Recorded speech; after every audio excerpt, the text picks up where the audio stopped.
Good evening. Let's call this meeting to order of the Champaign County Board. It's Thursday, October 23rd, 2018. The time is 6:35. Roll call, please. McGuire. Mitchell. Patterson. Here. Petrie. I'm present. Rector. Rosales. Here. Storr. Summers. Tinsley. Present. Anderson. Clemens. Clifford. Coert. Douglas. Here. Esri. Here. Furtado. Goss. Here. Harper. Here. Weibel. Present, we have a quorum. Prayer. Tonight's prayer is a new student prayer. I ask for your help as I begin this new school year. Open my eyes to new challenges and exciting opportunities that this new school year brings. Open my heart and mind to new friends and new teachers. Give me a generous spirit to be enthusiastic with my studies and courage to accept new opportunities. Help me to be attentive to my teachers and fellow students. Allow me to navigate around campus without ignoring what is going on around me. Inspire me to do my best this year. Amen. Pledge of Allegiance.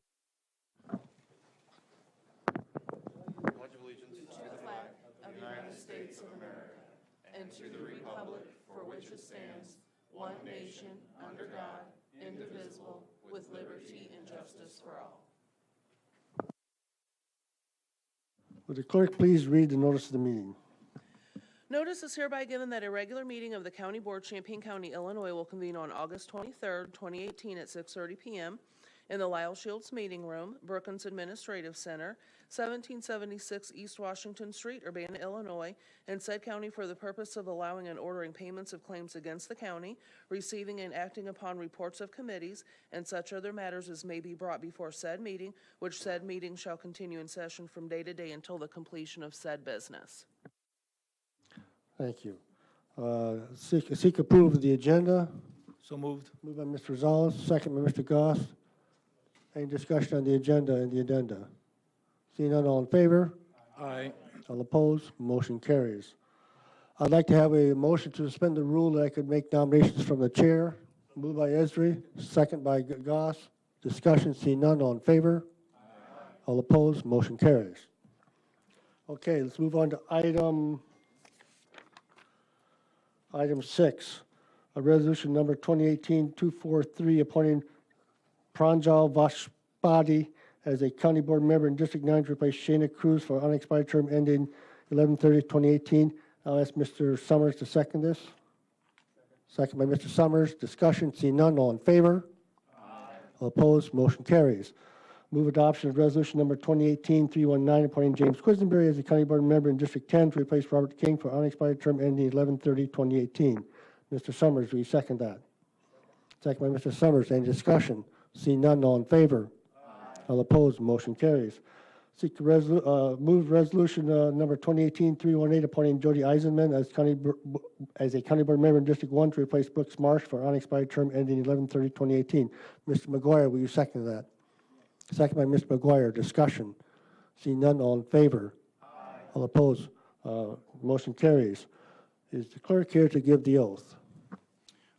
Would the three new members please rise? Raise your right hands. I'm going to read your oath. At the end of it, please say, I swear or I do. Do you, having been appointed to the office of county board member in your district in the state of Illinois and the county of Champaign aforesaid, do solemnly swear or affirm that you will support the Constitution of the United States and the Constitution of the state of Illinois, and that you will faithfully discharge the duties of the office of county board member for your district to the best of your ability? Thank you. Congratulations.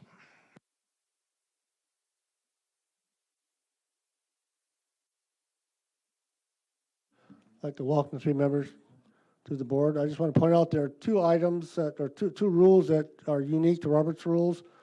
One is on the consent agenda. Anybody can take anything off the consent agenda at any time. You do not have to say why. You do not need to have a second. It has to just be done sometime after the committee meeting and before we actually vote on the agenda. And we'll do that before we actually ask for a motion to approve it. That's the consent agenda. The other item that is unique to this board is that on a rule, if there's If there's a desire to have a roll call vote, we need 2 people. So Council asks for a 1, and we'll have a second. It's a second, only it's a second person. It's not a motion. So we just need 2 people to ask for a roll call vote, and it automatically becomes a roll call vote. Okay? Just want to make that clear. So let's move on to the date and time of our next regular meetings. The 3 standing committees. Facilities meets on Tuesday, September 4th, 2018 at 6:30 in this room. Environmental and Land Use meets on Thursday, September 6th in 2018 at 6:30. Sorry, September 6th. And the Highway and Transportation will meet on Friday, September 7th at 9 a.m. in the County Highway Building. And for the Committee of the Whole, we'll be meeting on September 11th at 6:30 in this room. Also, there'll be a special Finance Committee of the Whole meeting on Thursday, September 27th. That's later in the month at 6:30 in this room. And finally, the regular County Board meeting next month is on September 20th on Thursday. Should we mention the? I am going to. Okay. And finally, it's not on the list, but next week there are 2 more meetings. We talked about them last month. They are the annual legislative budget hearings on August 27th and 28th. That is Monday and Tuesday in this room. Those start at 6 o'clock. Both of those start at 6 o'clock. All right, public participation. Patrick Brown. You have 5 minutes each, please.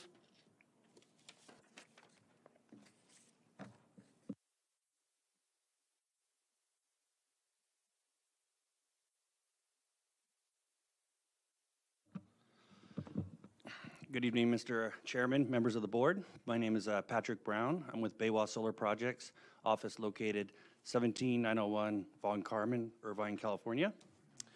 I'm here today to support the solar ordinance, which is before you today. First of all, I'd like to thank the county planning staff, John Hall, and the Zoning Board of Appeals and the ELUC for putting in numerous meetings and taking several hours of testimony from both sides, from the community and from industry. I think at the end of the day, it's a good ordinance. It's had a lot of thought in it. It's had a lot of input from multiple people, and I think it's a fine product at this point. I also support the ELUC's decision to allow a letter of credit for the decommissioning. I think there was several hours of testimony on that, and I think the decision that was ultimately brought to you today is the right decision. It helps the county. It's a secure way of ensuring that the decommission of solar would happen. It also is a great instrument financially for industry because it doesn't cost as much money to hold up money for 35 years. So I'm, as a representative of industry tonight, I'm supportive of the ordinance. I think it's going to be a great tool to spur investment in this county and to bring renewable energy to the state of Illinois. So I'm here to answer any questions that you may have about the ordinance or technology or anything that may come up tonight. I'll be here for the duration. Thank you very much for your support. Darlene Keppel, please. You can leave that on.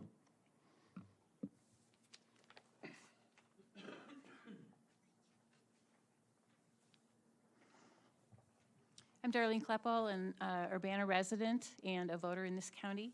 And I just wanted to say that I was a little bit dismayed at the last meeting to hear that voter locations were being discussed, being changed, without some options being presented for the board to make a decision on.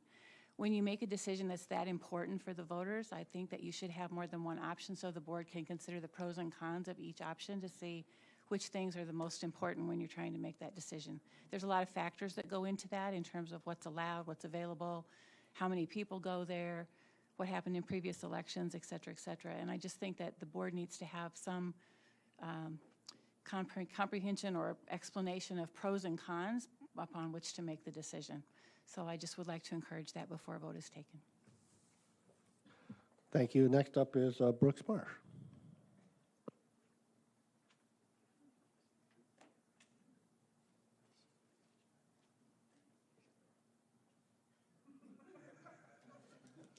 Cheapest man alive, I wanted to spend.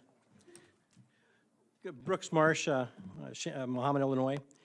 First, I want to welcome the new members to the board. I remember not too long ago being a new member myself and how exciting it was, and just tell you there's a big opportunity here. Also, Jody, I'm happy to see that you're taking my spot in District 1. I think that you'll do a great job in representing the folks there. I want you to know I'm still a taxpayer there. We'll be a taxpayer there for a long time, so we'll be haunting both of you. Mostly, I just wanted to take a minute and thank you for the time that we had on the board. I think the discussions and the variety of discussions, sometimes heated, sometimes very friendly, I think they shape us all and shape the opinions that we come out with on this board. And I think that it's a healthy thing and a positive thing. And I hope that that continues and actually gets better, because this is a real opportunity. And it's the worst time for me to get off the board from Champaign County standpoint, and the best time to be on the board. With the huge budget opening that we have with the selling of the nursing home, you can now get down to business that the county is really supposed to do. First, addressing the statutory items that have been long put off, the maintenance of our facilities, and the taking care of many of the things that we haven't taken care of that need to.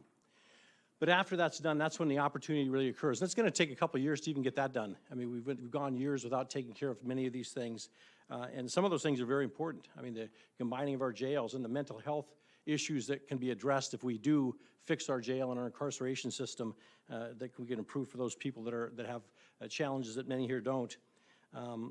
With the opening of the budget, we can take care of, after the statutory things, we can take care of things that make our county better. And I hope that we put our heads together and say, how do we get past these things that are required and make our county better for our kids, for the people that are long past us? Because you guys really are the people that can change and make our county better 20 years from now by making good decisions today.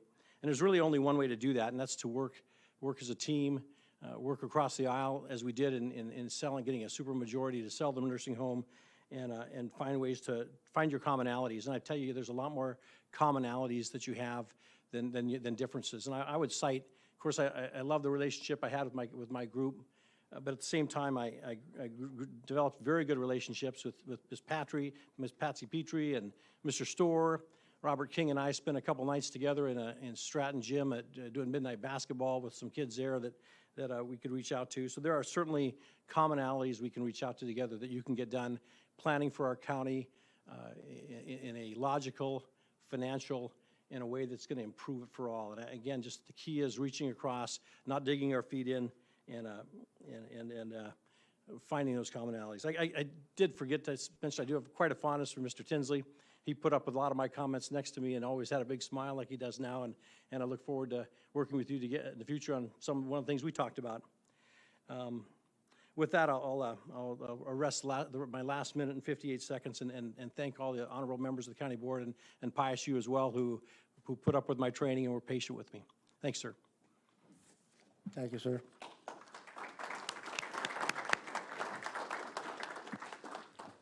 Penny Davis.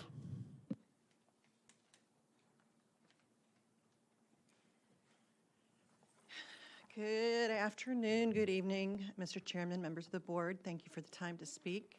My name is Penny Davis. I am a resident of Champaign County, living in Champaign. My cousin is Kim Hardin behind me, and just a small portion of the Spencer Hardin Wilson clan that lives here and votes here. I wanted to speak to you about the person who shall not be named, because I don't think he deserves being spoken to, but the individual who is buying up strips of land throughout Champaign County.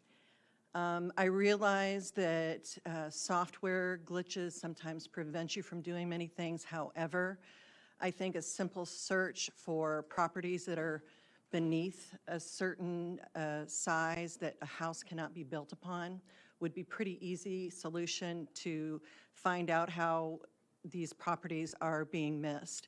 Clearly, there's a failure to communicate between the board or the administration in getting the notification to property owners. Kim did not ignore taxes. She did not ignore any communication. She did not receive any communication. I believe that that has been addressed by the board. However, the resolution to fix this has not been addressed. She's not going away. We are not going away. We respectfully ask for the board's intervention to a satisfactory solution to this. Trustees are appointed on these matters, I believe, and part of the trustees' duties should be to make a concerted effort to notify the individuals who own the property. Something that is 3 feet, 7.75 by 110 is too small for anything except for, you know, a red carpet. So it's getting ridiculous to see that nothing has still been done. And her most recent incident is, you know, appalling, that her fence was kicked in and coincidentally timed perfectly with a visit by a previous individual that has a vested interest in this. I just ask strongly that this board intervene and do something to help her get her property back. She should not have to pay this individual this amount. If it were in your backyard, you'd be expecting the same thing if you had received no notification. She's been very polite. She's been thorough in trying to do everything that she knows to do to get this handled. I'm asking each one of you to look into this and to get something done. Talk's cheap, but the buck needs to stop here. Thank you for your time. Thank you. Kim Hardin, where?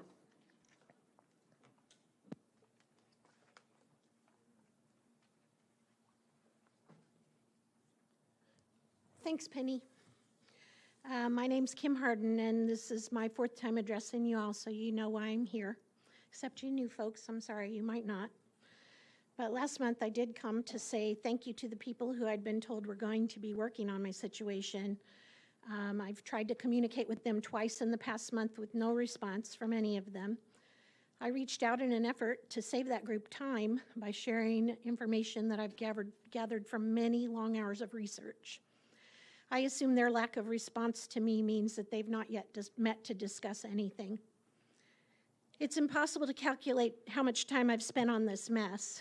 First, I met with Dan Welch and then John Farney, basically coming out of those meetings with nothing more than the knowledge that the efforts put in to tell surrounding property owners about these situations is seriously flawed, and that in their own words, there's really nothing they can do. I also spent time in the recorder's office researching when this odd property came into existence, and I found that there are 2 different versions of the plat map. I have filed appeal after appeal with the Title Guarantee Company, and they say the plat map they referenced doesn't show the property in question, so it's not on them. Then I took time to track down and try to enlist all the assistance of all the professionals I worked with in my home purchase, all to no avail. I spent hours working with Scott Bennett's office, only to be told there's nothing they can do now. Maybe next year they'll be able to do some sort of bill, and it might help, but for now, as usual, I'm on my own. As you all know, I've also spent way too much of your time pleading for some assistance here. The board obviously knows that what happened to me is wrong because somehow, even though the wheels of governmental change typically turn slowly, you were quickly able to make an important change by creating the new online process that protects future property owners from having this same thing happen to them. I've tried to be patient while a solution is found, but I've run out of time. I came home last Thursday to find 3 boards busted out of the locked 6-foot-tall fence that has surrounded my backyard for 12 years. I called the police and got the promise from them that they would bump up patrols, but there's nothing else they can do because it's just 3 cheap boards. I interviewed all my neighbors. No one saw or heard anything, and why would they? They don't live their lives on high alert and are not constantly listening for any out-of-place sound and taking notice of vehicles that don't belong in our neighborhood like I have to. One neighbor down the block did find a video that just barely catches the damaged area of my fence. It's grainy and small, but it showed me the exact time the situation happened and that the boards were knocked out from inside. So whoever did it climbed the fence out of camera range, busted the boards from the inside, and then climbed back over the fence, also out of camera range. I thought Nastras may have hired someone to vandalize my fence just to show me his power, because he's told me he can access my property anytime he wants to. But then I heard from someone in Timberline Valley Tenants Association that told me he and his wife had been out and about in their subdivision on Wednesday evening. He was walking through people's yards and trying to climb their fences to gain access to the ponds he owns out there, which he has advertised as clothing optional swimming holes on Craigslist. When questioned by a neighbor, he told them who he was, and they called the police immediately, but they didn't arrive in time to get to talk to him. Knowing that he was in town Wednesday night tells me that he was very likely the person who vandalized my fence on Thursday morning. These latest antics have spurred me to spend more money to take additional security measures, as I obviously miscalculated how brazen and bold he is. As a matter of fact, I had taken a staycation from work this week so I could paint my kitchen, but instead I had to spend my money on doing more to secure my property. Not to mention, I've spent so much energy on this mess that I have none left to do home improvements, and relaxing and enjoying my home's pretty much not an option right now. I know y'all can't undo what was done, but please, I'm begging you to help me fix this as soon as possible before he does more damage. If you can't outright buy the property back from him, can you please help me get a lawyer that can work on my behalf to stop him until his solution can be found? I didn't do anything to deserve this. I did everything I should have. Maybe you think you aren't the group that should have to help me, but if not you, then who? So as usual, I'm leaving my contact information, my email, my phone. I'd love to hear from anybody who can help me. I've also attached pictures of the wonderful work he did on my fence. And thanks so much for listening again. I really appreciate it. I'm just real tired from all this and really at a loss. So thanks for your attention. Thank you. Ms. Kathy Harden.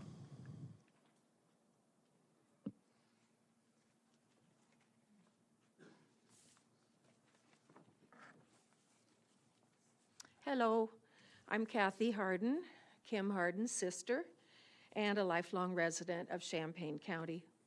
Today, I'd like to talk about the toll this situation has taken and continues to take on my sister.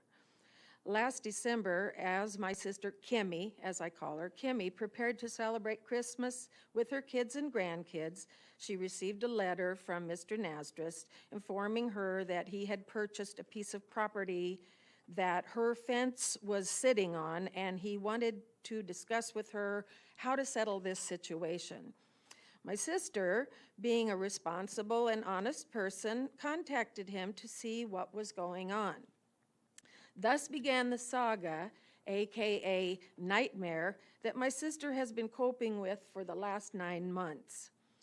As Kimmy has detailed in former statements to this board, she began researching the situation, which has included meetings with local representatives from this area. And when I say meetings, I mean sitting down and explaining this situation over and over and over and over again to these representatives from the county and the state, and also reaching out to the realtor and the title company and the former owners of the house that Kimmy has been in for 12 years. Let me tell you something. These meetings have been stressful and exhausting to my sister, who is a single homeowner and who works a full-time job. Interspersed with her attempts to get some kind of help from various sources to resolve this mess of a situation have been emails from the man we now know who calls himself Nasty Joe, threatening that he will break down Kimmy's fence and take what is his. Of course, you already know that he has told her he won't sell it to her now for any amount of money since she has dared to cross him. I have talked with my sister countless times when she was so stressed over this that she could barely breathe. She has felt very uncomfortable in her own home for the last 9 months. And then she called me last week and said her fence was busted out and she was feeling afraid. I headed straight to her house so I could help her deal with this. First, there was the fear and anxiety about someone invading her space. Then there was the calling the police and filing the police report. Then there was knocking on all the neighbors' doors asking if they had seen anything. Then there was hunting up some plywood so that she and I could screw the plywood over the hole in the fence so that she could feel safe that night. And last but not least was trying to help my sister feel all right about being alone in her house that night, even though I did offer her for her to come stay with me. But, you know, this is her home. This is an extremely stressful and worrisome situation for all of us who care about Kimmy, but most of all for Kimmy, who has done nothing wrong, but is now at the mercy of this treacherous man and his sorry business transactions. My sister is a smart and very resourceful woman, which is proven by all the research that she has done to try to get to the bottom of this. But she does not have the financial capability to take this situation to court. She has done everything she can to cope with this mess, short of taking it on as a very costly legal battle. I repeat, my sister has not done anything wrong here. Is she expected to continue fighting this battle on her own without any help from those who were responsible for the practices that led to this mess of a situation? I implore you to help Kim Hardin, your steadfast, faithful, tax-paying resident of Champaign County. She is counting on your support. And my last question I will leave you with is, what is your best advice? Thank you. Thank you. Next is Charles White.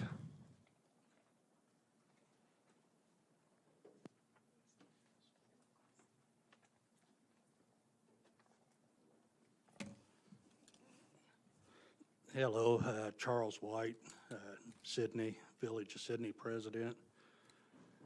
I just had a comment on these solar wind farms.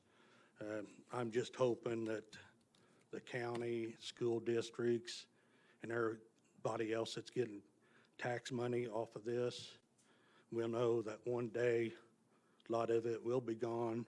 So I hope they don't go hire a bunch of people and everything else, and 5 years down the road, now this money's gone, because I've talked to a neighboring county that's got a bunch of wind farms, and every year they come in and protest their taxes, and it gets reduced about every year, and now they're getting very little tax like they used to be. So I just feel like nobody should count on that big tax money they're first think they're going to get for a very long amount of time. That's all I've got tonight. Thank you.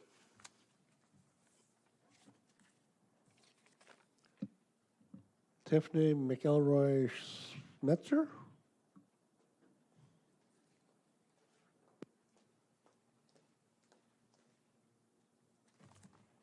Hello, my mom, Tiffany McElroy Smetzer, St. Joe.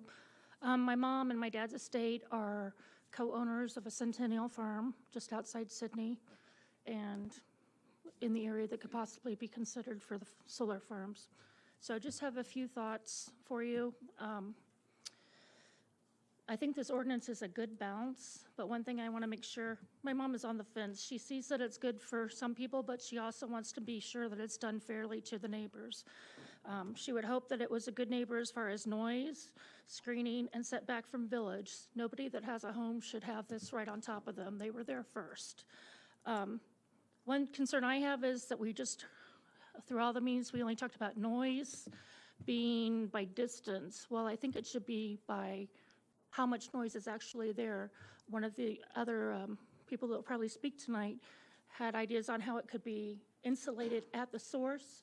We don't really have any measurement in the ordinance as to what the sound's going to be. They think it's an appropriate distance, but I think insulating it at the source would be a better option.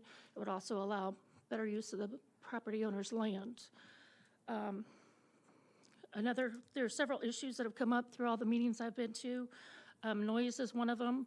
Our particular piece of land, I don't think that will affect it. It's cut off by the village by a large train track, and has 2 train tracks that go through.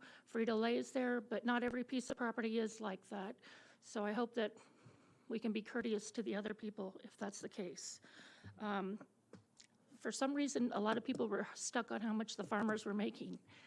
I never realized it was impolite to ask what cash rent is. I'm always trying to help my mom. And finally, one lady said to me, "You realize that's rude. You're asking me how much I make." And I didn't realize that at first, but it is. And for people to worry about how much the property owners are getting for the lease, that shouldn't even be the issue. That should not be anybody's concern but my mom's. Another thing that was very well brought up at the beginning of this whole process is that it's a waste of best farmland. I contribute on the Land Resource Management Committee for several years. I did that as a volunteer because it's important to me that we conserve our resources.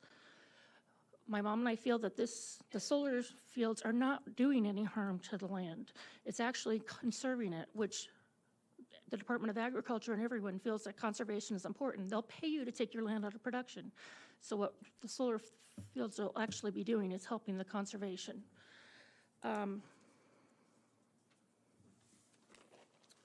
If there are changes that are being made to the ordinances presented tonight, I would ask that you consider the setbacks and the noise, and consider landowners' rights to use their property. There's a lot of people saying, "Well, I don't want that next to me. I don't want that next to me." My mom lives in St. Joe. Her house is 110 years old. She's got 2 gas stations in her front yard. She didn't want that either. But at some point, there is a right for the property owner to do things if they're not actively harming the neighbors. And I ask that you just don't make it so cost prohibitive for the developer and property owners that they can't successfully make this happen. But in closing, I do ask that you consider and make sure that the property owners and the people of Sydney are not adversely affected as much as possible. Thank you. Thank you. Mr. Andy Robinson?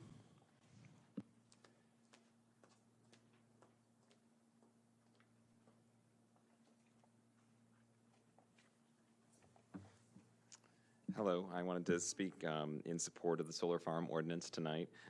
As a member of the community with solar on my roof at home and solar on the roof of our church, I'm a big supporter of the clean energy potential that solar provides and the ability for distributed energy generation across our country and across a state and our county, and the ability to distribute that energy generation responsibly around, as opposed to just having to have one giant smokestack in one location that belches smoke and pollutes our air. When we first put our solar up, my kids asked me, "Are we vacuuming with sunshine?" And I said, "Yes, that's exactly what we're doing." So my kids are 6 and 8, they get it. We pass the Abbott power plant and they point to that power plant and they say, "Our house doesn't make that smoke anymore." So the generations really understand what this is. They see it as a positive thing, and they see smoke as a negative thing. So I'm emboldened by that idea, and I have a background in energy efficiency in buildings and solar education with the Solar Advantage Champaign 3.0 Group I program.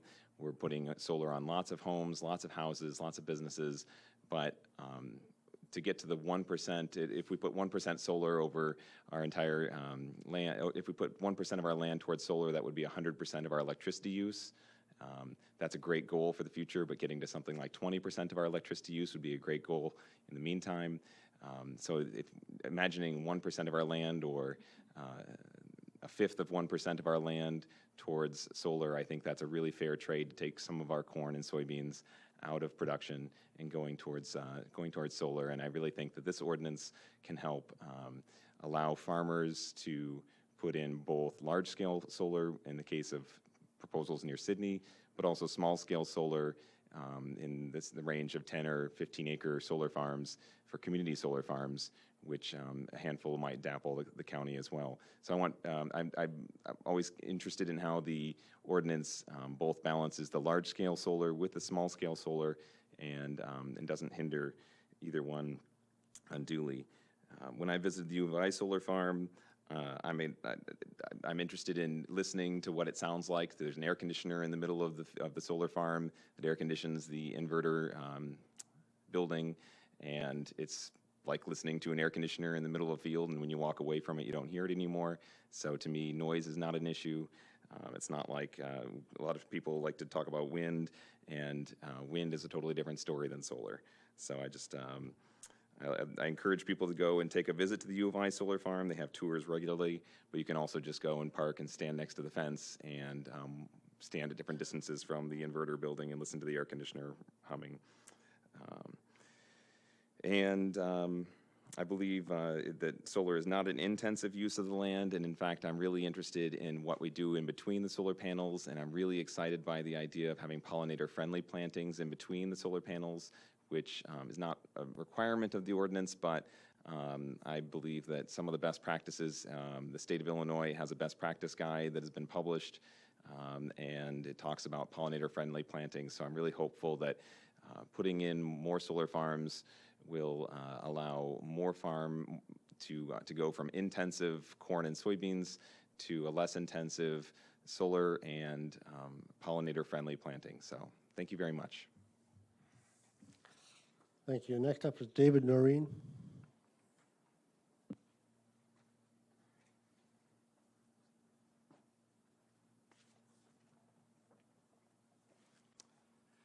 Hello, my name is David Noreen. I'm a statistician, psychologist by training, and as a statistician, I'm interested in anomalies in different numerical phenomena. And boy, in voting here in Champaign County, everything about it just seems anomalous to me.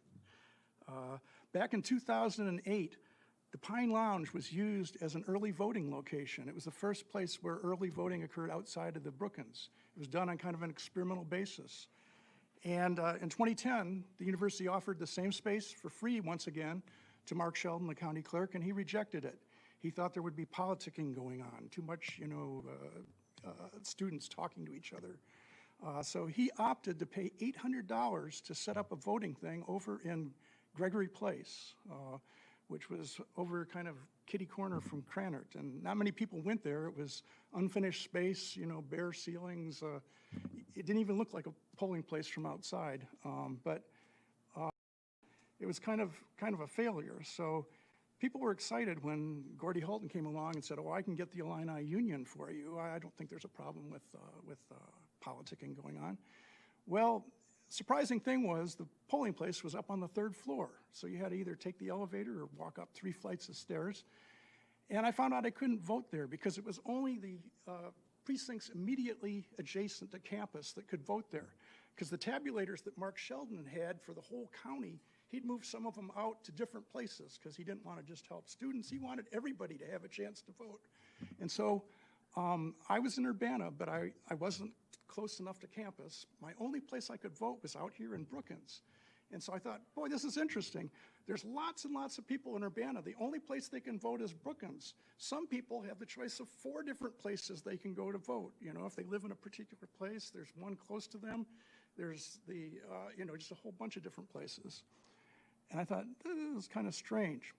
Well, 2012 rolled around, and 2014 rolled around, and I finally could vote in the Union. Again, it was on the 3rd floor. I put my ballot in, and it came back out. And I noticed something that said, state committee person race not read. I thought, that's kind of strange. And I was told, oh, the ballots have a crease in them. It's just the folding, the paper. Turn it over and push it in the other way. So I did that, and it jammed. So they got the jam out, and they gave it to me again, and it jammed twice more. Finally got it to read. But I found out later that these machines are supposed to be able to detect undervotes and overvotes. And so what I think happened is when I pushed it in and it said state committee person race not read, I think it was giving me a chance to vote again. And when I would put it in again, I was essentially saying that I didn't care about that. Well, anyway, I was looking, at the results when they came out, and it turned out state committee women for Democrats did not do too well in that election. A lot of them got absolutely 0 votes. In fact, more than half the precincts, the women got such a small number of votes, like 0, 1, 2, or 3, you knew that there had to be something wrong. And so all the Democratic ballots were recounted, not the Republican ballots. They were set aside. although they could have recounted the Republican ballots, because to sort them out, it seems like it would be just as much work as to putting them in the tabulators. But anyway, only Democratic ballots were recounted, and bizarre results happened. Like in my precinct, I have the 13th Congressional District. I have a very small little slice of the 15th District.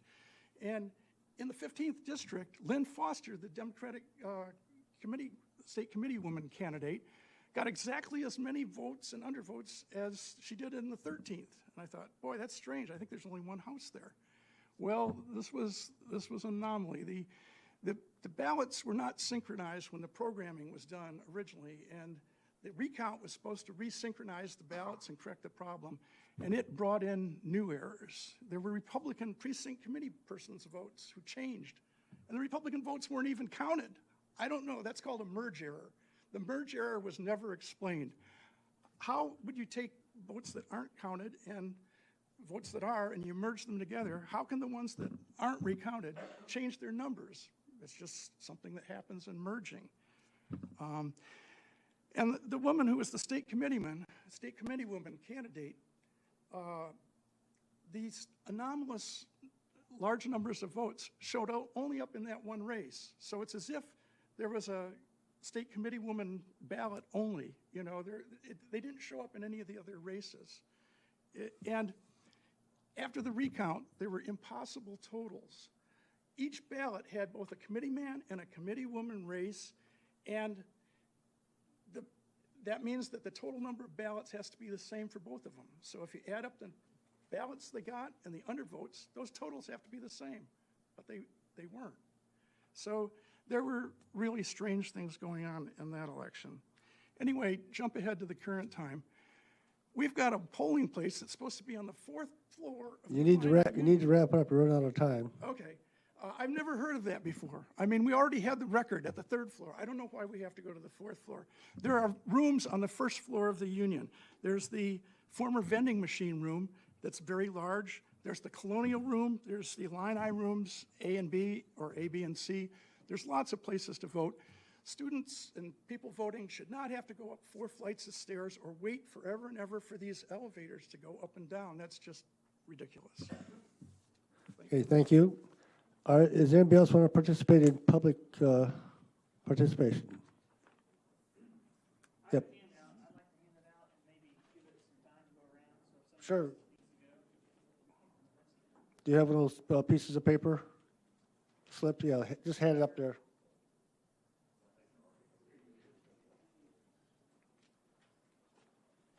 You go ahead. Ted Hartke.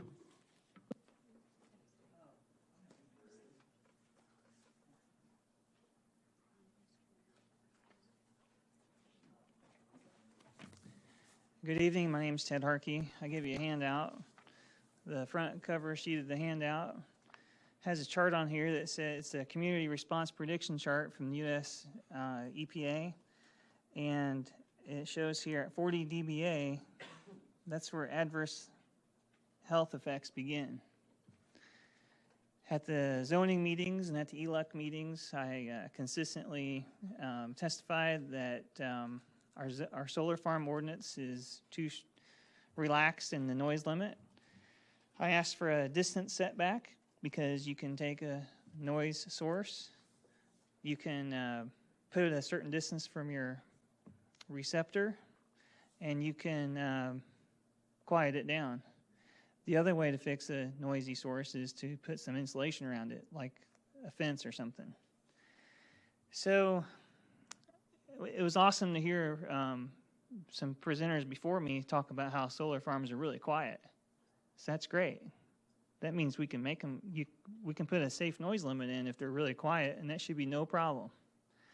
But instead, we kept getting some pushback from the solar guys, so maybe they know something that we don't, and they need a high noise limit. So widespread complaints begin at 33.5 dBA on this chart.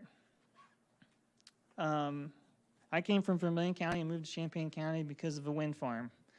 I know that wind turbine noise is not the same as solar inverter noise, but bear with me a minute. I think that your ordinance can do, you have one or two choices.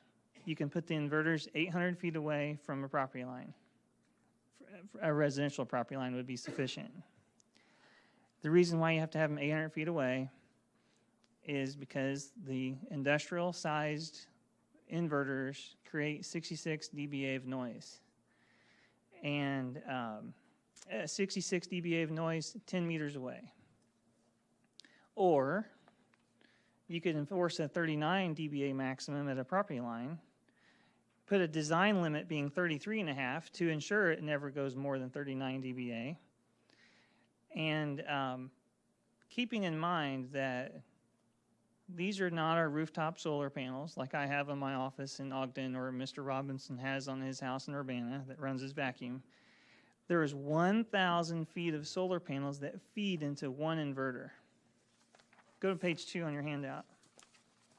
So we're talking about a 1,299 acre solar farm that has 1,000 feet of panels feeding into one inverter. Here's a situation where this site, I think, was 4.5 acres. Oh, I'm sorry. It was 5.8 acres of solar panels, 5.8. They put the inverters too close to these houses. This is a picture of it here on page 2. As soon as they turned it on, the neighbors complained. It says incessant humming that all but drowns out other sounds for the Smith Hollow residences. As soon as it went live, the inverters and part of the system that converts the current from sun to all AC current began emitting noise on sunny days. The neighbors complained and the town hired people to investigate. And the cool thing about this was this solar farm was owned by the town. They were ashamed and embarrassed that they didn't think about noise.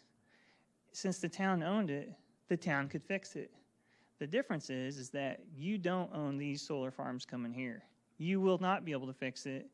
The neighbors will be on their own to try to defend themselves and be able to sleep on their property if it's more than 39 dBA. Go to page 3. So they hired a sound engineer, and the noise assessment he presented to the town proposed a solution to install the acoustic screens at each inverter pad. This is really easy to do. This is not going to prohibit solar farms. You're not going to lose solar industry to another nearby county that has a easier ordinance. Put the barriers around these inverters. That's all you need to do. Put a noise limit in there so that we can stay in our homes, sleep in our houses, and not have intruding noise entering our property at 6 o'clock in the morning. Thank you for your time. I'm really desperate to get this fixed after losing my house in Vermilion County. I said that I was not going to let this happen to anyone else if I could help it. And I don't think it's right for someone who lives in town to take away the use and enjoyment of a person's property that lives near the land that you own out in the countryside. Thank you for your time today, and have a good evening. Thank you. Does anybody else want to participate in the public participation? See none, we'll close that. The next item is the consent agenda. Are there any items which you wish to take off the consent agenda, which of course is the, sorry? Oh, the auditor asked that we remove B27. Is that the, okay. We're going to remove B27. Actually, we're going to remove that from the agenda completely, right? So B27 is not part of the consent agenda and won't be on the main agenda. The buyer backed out. That's a B27. All right. Anything else? Okay, is there a motion to approve the consent agenda? Moved by Mr. Ezra, second by Mr. Anderson. Roll call, please. McGuire. Mitchell. Patterson. Yes. Petrie. Yes. Quisenberry. Yes. Rector. Rosales. Yes. Storr. Summers. Tinsley. Yes. Vazaspachi. Yes. Anderson. Clemens. Clifford. Coert. Yes. Douglas. Yes. Eisenman. Yes. Esri. Yes. Furtado. Goss. Yes. Harper. Yes. Weibel. Yes, motion carries. Next up is communications from board members. Ms. Petrie. Well, it seems appropriate since we are going to be voting on the solar farm ordinance to announce to everyone at the Illinois State Technology Center on the 6th of September, they're going to have their noontime educational session on recycling solar panels. I know people think that's too far down the line to be thinking about, but they seem to think we should start discussing this, even though solar farms will be 25 and 30 years in life. So I encourage all of those who are interested in solar farms and this aspect of solar farms to attend the lecture. You can also watch it online, which is very easy to do. And for those who don't know where ISTC is located, it's in the Research Park area. Mr. Goss. Just a reminder, if you don't know, this weekend is the Mahomet Music Festival, kind of the big thing that really happens in Mahomet for the year. So we'd like to invite you all out and come out and enjoy some free music. Mr. Storr. I can't let that go unanswered. This weekend is also the Sweet Corn Festival in Urbana, Illinois. And so you're all invited to come and enjoy some sweet corn and good music and out in Urbana.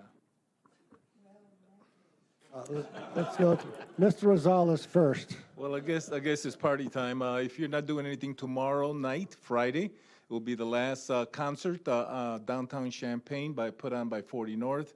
There'll be outside musicians playing on 1 Main and over there by Park Street, at the end of Park Street and Neal. So they have several locations, also by the High Dive. So Friday, beginning at 6, there'll be concerts all the way up until 9. So if you're not doing anything tomorrow, come to downtown Champaign. Thank you. Ms. Petrie. Well, and the mayor of Champaign is now going to allow for one-time drinks out on the street. So that's the hook over in Champaign. Didn't want to encourage that. I want to remind you that alcohol is not permitted in this building, though. I have an update on the nursing home, on the sale of nursing home. A required step in the sale of the county nursing home is the submission of a certificate of need, also known as a CON, application with the Health Facilities and Services Review Board, which is a state board. The purchaser filed a CON application on August 17th, which is the application deadline. Along with that, a public hearing was requested as part of that submission. The Health Services Board has scheduled the public hearing for Thursday, September 13th at the Independent Media Center, which is in downtown Urbana in the old, well, still the current post office. It's an old post office building, but still is the current post office there. The times are from 2 to 4 and from 5 to 7. The CON application will then be reviewed by the Health Facilities and Services Review Board on Tuesday, October 30th. The meeting will be in the Bolingbrook Golf Club in Bolingbrook, Illinois. If the CON application is approved by the Review Board and all the pre-closing activities have been completed, the closing may occur on Wednesday, October 31st, 2018, with the purchaser assuming the operation of the nursing home at 12:01 a.m. on Thursday, November 1st, 2018, as per the asset purchase agreement. Of course, if there's any changes to that, we will inform the county board. And finally, Mr. Storr asked for an update on the resident count at the nursing home. I've been paying attention since last January on 3 items. That's the paying residents, the pending Medicare residents, Medicaid residents, and the number of Medicare residents.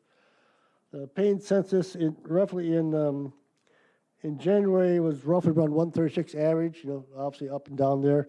Lately, it's been more in the 144 category, although the last week it's dropped down to 141. Yesterday it was 141. So it's gone up since January overall. For the pending Medicaid in December, it was around 25, 26. It went up to its high, up actually near 40 in April and May, then dropped down in late May to now where it's in the roughly the 30 plus or minus category. Yesterday was 27. And finally, the number of Medicare residents in January is really up around 11 and 12, but it's slowly been dropping down since then. Now it's around 4 and 5. It got reached as low as 2, but yesterday it was at 5. So that's what the counts have been lately. Okay, any other communications? All right, let's move on to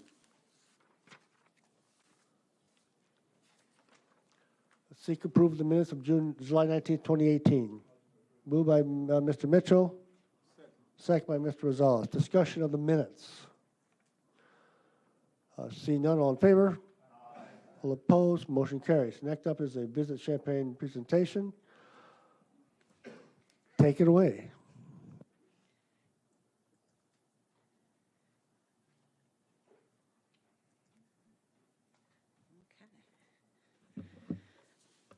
Good evening. I'm Jane DeLuce with Visit Champaign County. And besides Muhammad and Urbana Sweet Corn Festival and Friday Night Live is also Homer Crazy Days. So you have your chance to be entertained all around the county. So I'm here tonight to talk a little bit about how we promote this community as a great travel destination and enhance our public image to want to work and live here. We focus on sales, marketing, and destination development to bring in visitors worldwide through conferences, sports, international groups, and leisure, and we actively engage our residents as our #1 resource to make that happen. I've shared with you a copy of the new Visitors magazine featuring the story of many local businesses, so I hope you take time to look through that and read it, plus the fiscal year 18 annual report and some commemorative postcards featuring the new mural that we have in downtown Champaign and other area attractions. Any of these materials are available for free in our Welcome Center. We've come a long way as a premier regional destination, so I want to show you this Travel Then and Now video that we premiered at our Toasted Tourism in May.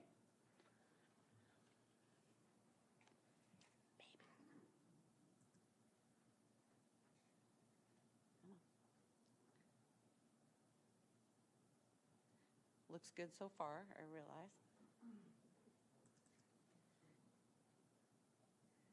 Not happening. Okay, we'll send you the link to the video because it's not working. So, as you saw in the video highlighted a 6.4% increase in local visitor spending, reaching over $404 million, and $7.4 million in local tax revenue, and 3,140 workers employed in the tourism industry in this county. These numbers come directly from the U.S. Travel Association and show that visitors strengthen our economy, they employ our workers, and they contribute to the public good. So what do the numbers really mean when it comes to economic growth and improving the quality of life? We focus on helping local businesses succeed. During our second annual restaurant week, we featured 24 local flavored restaurants. Using Pandora Radio for the first time, we reached 14,253 unique listeners, 50 of which booked hotels, with another 3 booking a flight to this area.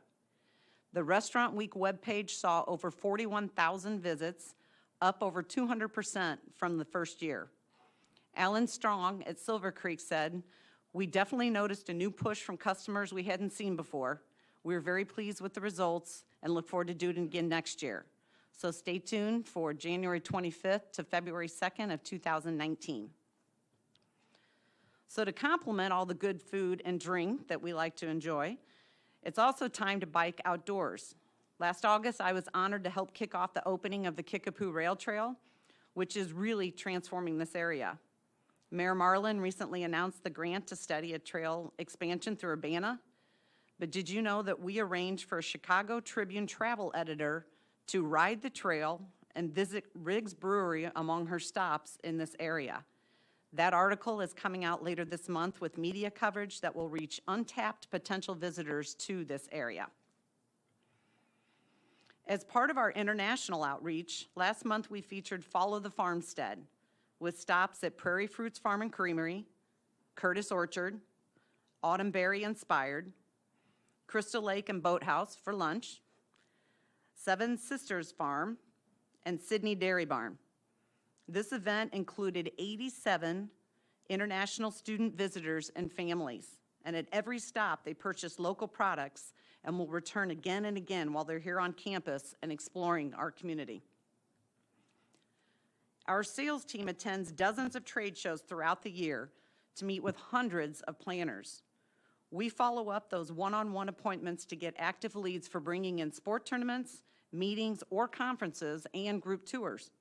For example, in September, we're bringing an Airsoft Republic competition in Grissom Hall at the former Chanute Air Force Base with over 200 competitors. So yes, airsoft guns, they're doing this whole competition inside the old Chanute Air Force Base. 2 weeks later, we're bringing the first ever Illinois Championship Triathlon at Lake of the Woods in Mahomet with close to 150 competitors. Those events will bring in visitors to spend money at our hotels, our restaurants, our retail, and our attractions. There are a lot more highlights from fiscal year 18 that you either have in your annual report or you get when we send you the quarterly reports. But to keep time short, I want to share a couple specific goals for fiscal year 19 that's outlined in our Destination 2020 strategic plan.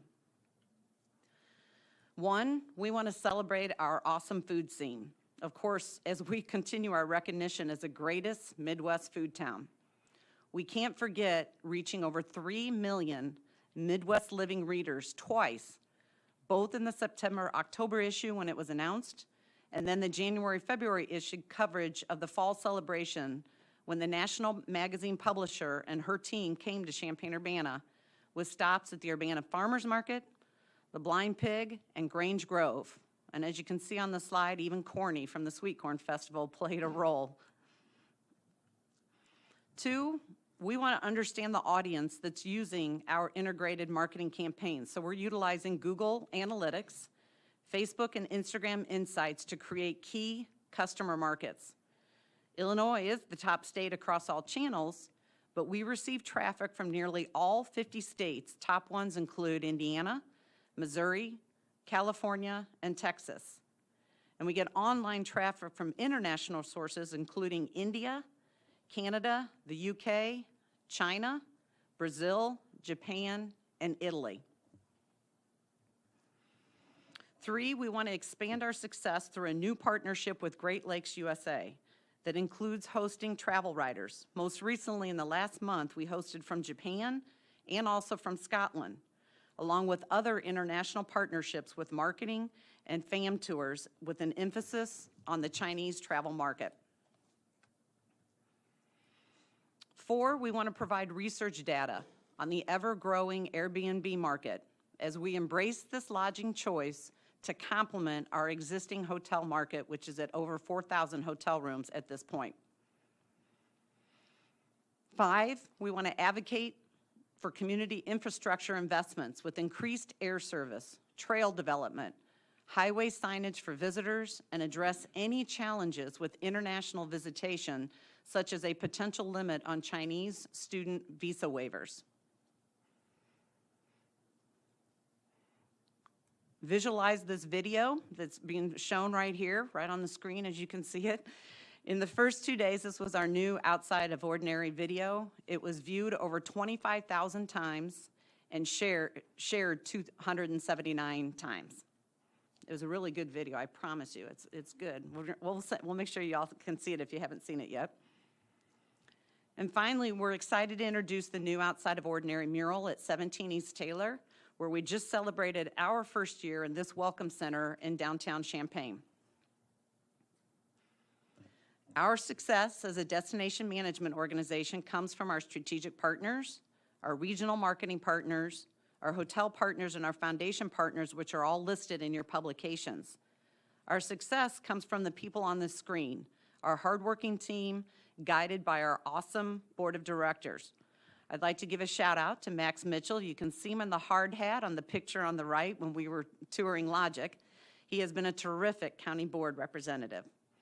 I want to thank all of you for your strategic partnership and continuing to invest in our efforts to promote this area as an ideal destination. We're excited about our vision to champion this as a memorable, extraordinary destination, and I'm happy to answer any questions or comments. Thank you. Thank you, Jane. Any questions, comments from the board? Ms. Petrie.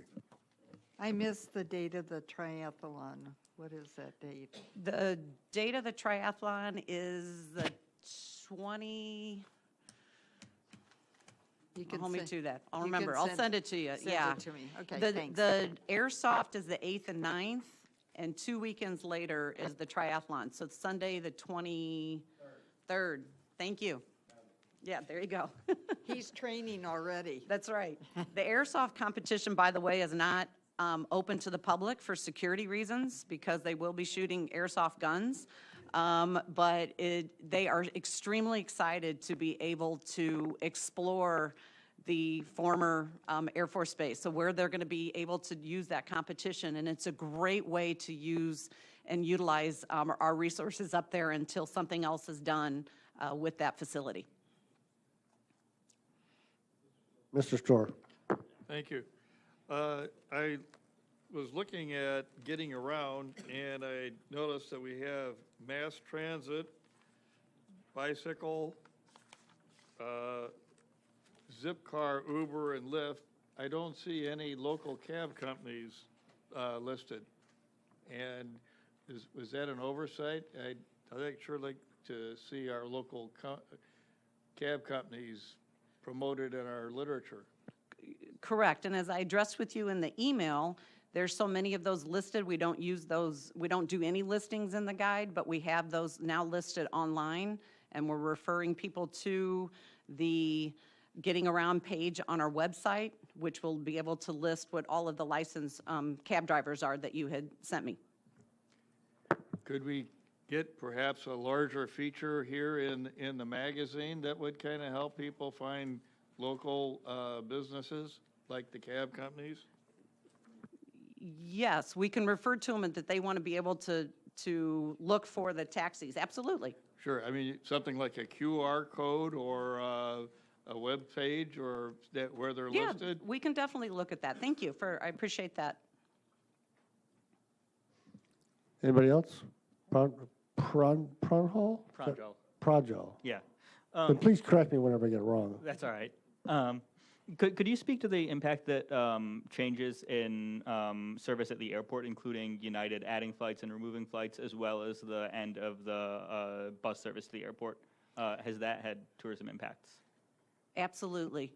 The bus service, not as much because people will utilize one of the taxis that are out there or Uber, et cetera. In regard to the air service, we have definitely lost. In fact, recently a huge event bid, and they opted to go to a different city that had multiple air. So I sit on the airport advisory board and very actively working to make that a part of our plans and part of the air service development with it. So it will help with the American flight that was just announced to Charlotte, so at least having East Coast representation. And the loss of United is challenging specific to our international market because we were just on the cusp of working further with the university to engage all of our international students and faculty coming in to stop, instead of just going to O'Hare, to actually continue flying into Champaign. So Plan B is to continue working on that. So absolutely an impact because there are definitely conferences specifically that we're not able to bid on because of the air service. Thank you. Ms. Petrie. Since this was brought up, just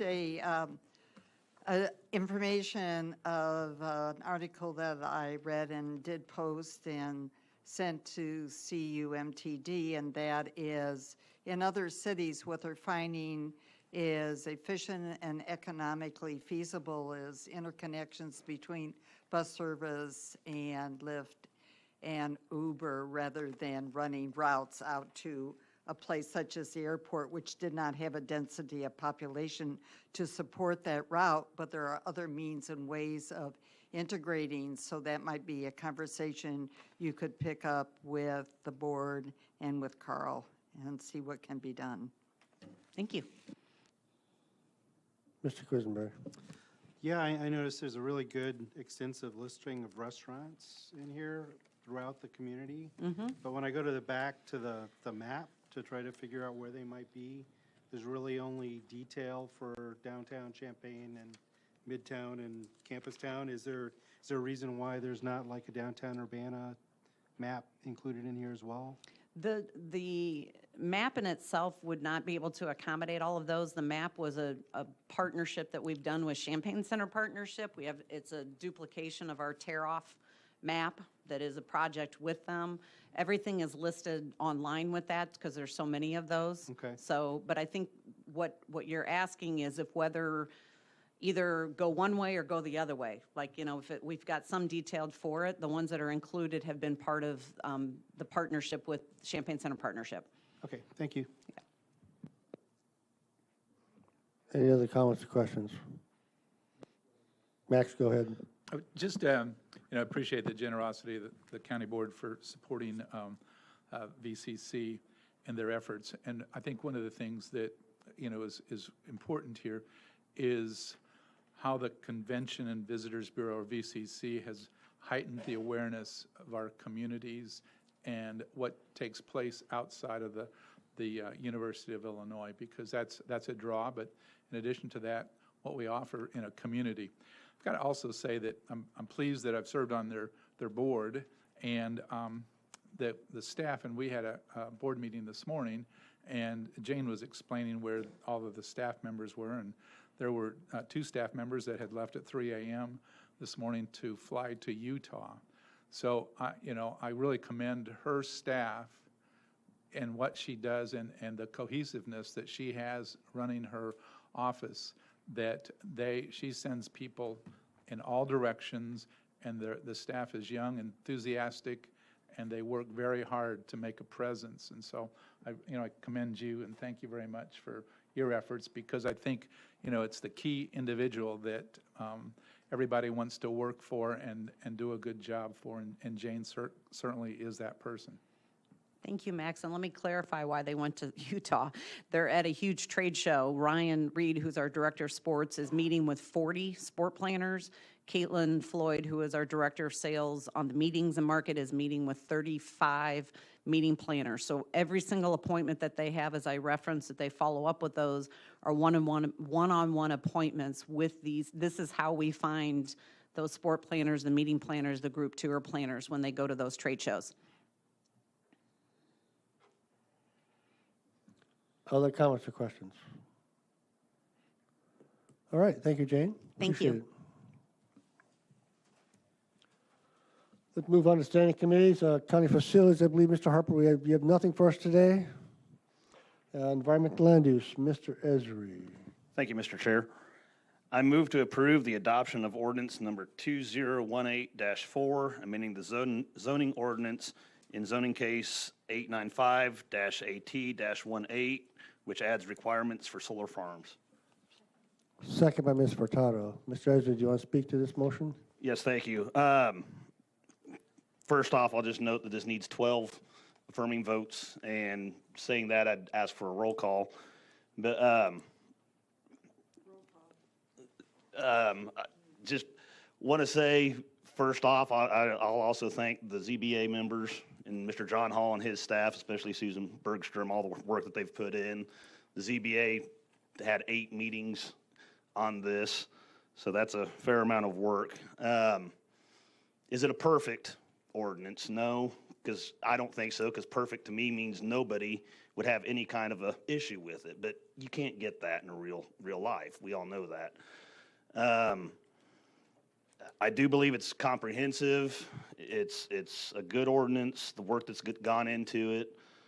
I support it. Mr. Hall is here, I'll note as well, and should we choose to suspend the rules, Mr. Patrick Brown is here too. And one other thing I'll say, the big elephant, I guess you could say, in the room that's drawn a lot of the attention is specifically the proposed solar farm by Sydney, by Baywa, who Mr. Patrick Brown is the person working on that. But this ordinance that we're looking to possibly approve tonight are the general rules for the county. So any solar farm coming into this county would have to abide by these rules. Any one specific project, such as the Baywa project that's proposed by Sydney, still has to come before the ZBA to get a special use permit. So don't think, I don't know that anybody here does, but don't think that this is approval of that, any one specific solar farm. It's not. These are the general rules, and then each project in and of itself will have to come before the ZBA, and you could say prove their merit and that, yes, we need this special use permit to do what we want to do. At this point in time, I believe that's all I've got to say. Thanks. Questions, comments from the board? Ms. Petrie. Yes, I have several. That doesn't mean I'm not going to support it. But I do want these on the record for down the line should these things surface. I have been listening to Mr. Harkey during the many ZBA public hearings that I have attended and his concerns about decibel level. Well, just today, after doing much research, I did come across a very interesting article, and I'll reference it for you in case others are interested. I have sent it to John Hall and to Aaron, and it's a 2017 research article in the American Journal of Public Health, and the title is, "What is safe noise level for the public and its in relationship to solar farms?" And the major takeaway from that is that there is not sufficient research to know what the safe level is. And that has been a concern that I have expressed to Mr. Hall previously, so these are my 2 points in relationship to that. There's nothing in the ordinance that allows any elasticity should research surface over time that might indicate that the decibel level included in the ordinance is not low enough. And that concerns me that there isn't that. And since there's no elasticity in the ordinance, that means any solar farms that already are in place, should that research come to our notice, that they will be grandfathered in. And that leads me to my second point, which I've already discussed with Mr. Hall. And that is, I asked the question if any time during 8 public hearings at the ZBA, was it ever discussed that it just be part of the requirement that there is buffering put around the inverter? It would do 2 things. It would make the decibel level moot. And the other is, if you have read the ordinance, you'll notice the distances that are required are quite extensive, and by buffering the inverter, those distances could have been shrunk.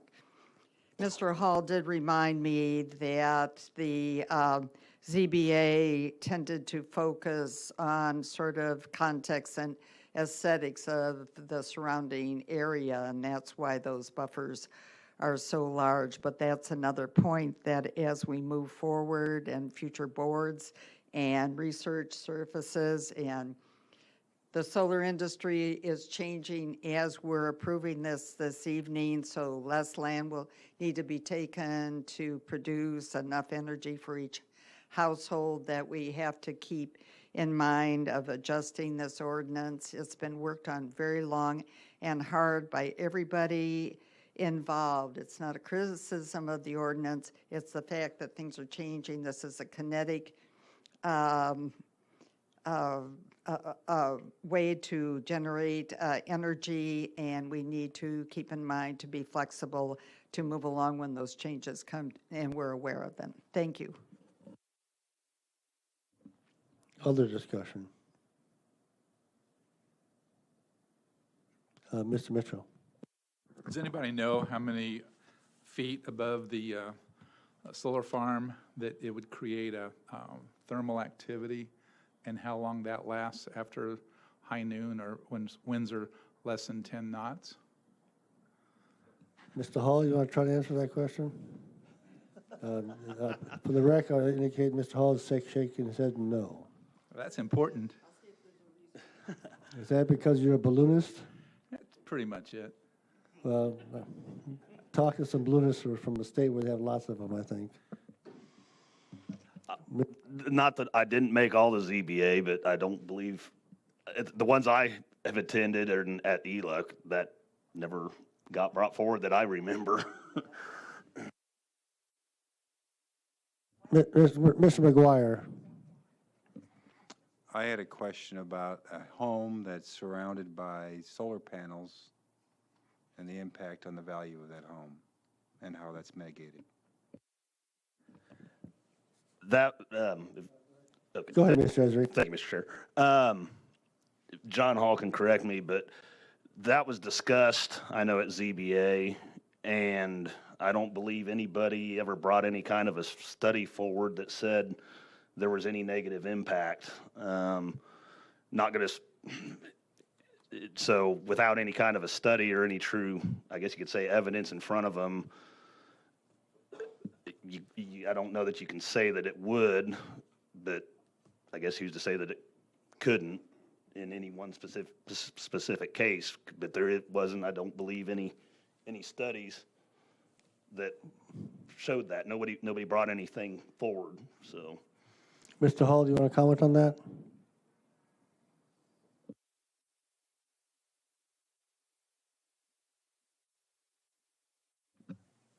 The ZBA looked at two studies. One was in North Carolina, one was sites in Illinois, Indiana, and one or two other surrounding states. But as with most research, they didn't think that, and those studies found no significant effect on property values. The ZBA took issue with the range of solar farms that those studies looked at.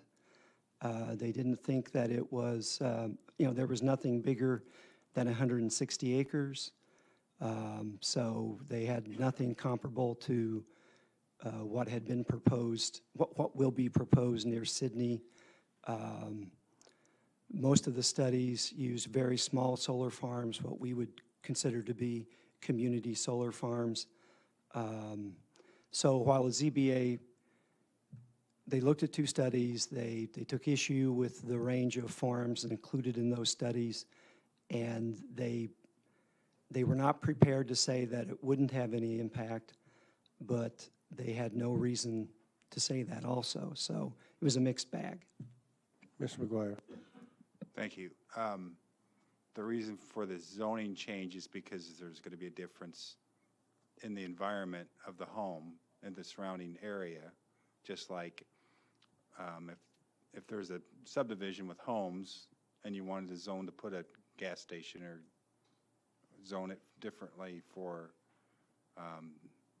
a business, that would have an impact on those homes, right? I mean, that's why you do those zoning changes and have that. There's an expectation that there's going to be a change in the value of those homes. Yeah, now, this doesn't require any zoning change. It's a special use permit in the district. It's a change in use for sure, but it's not your typical zoning change, as in a change in the zoning district. I guess I misspoke, but obviously we're having all these hearings because there's going to be some type of change, and there has to be a change, and we should expect that there'll be some impact on the property if there's solar panels rather than open field and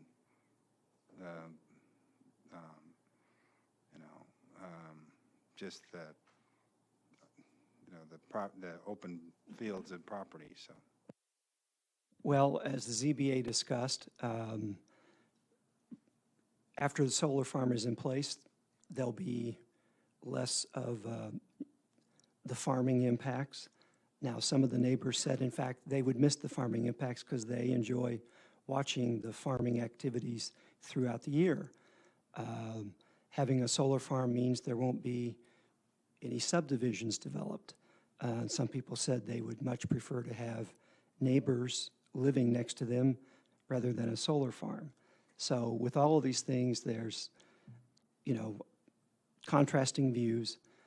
That's why the ZBA did everything they could to maximize separations, to minimize noise impacts, and to keep the solar farm adequately away from the neighbors.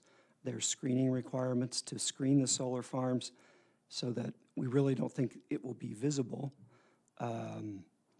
but there will be screening. Many people lamented the fact that, well, that means I'm going to lose this view of this open landscape. So time and time again, there were these contrasting viewpoints. And yeah, you can't have a solar farm without change. Further discussion? All right, seeing none, roll call, please. McGuire? Mitchell? Patterson? Yes. Petrie? Yes. Quisenberry? Yes. Rector? No. Rosales? Yes. Storr? Yes.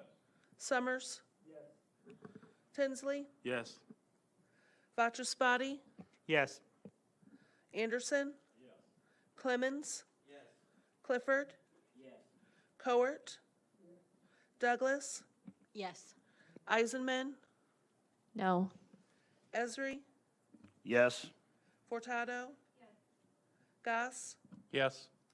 Harper? No. Weibel? Yes, motion carries.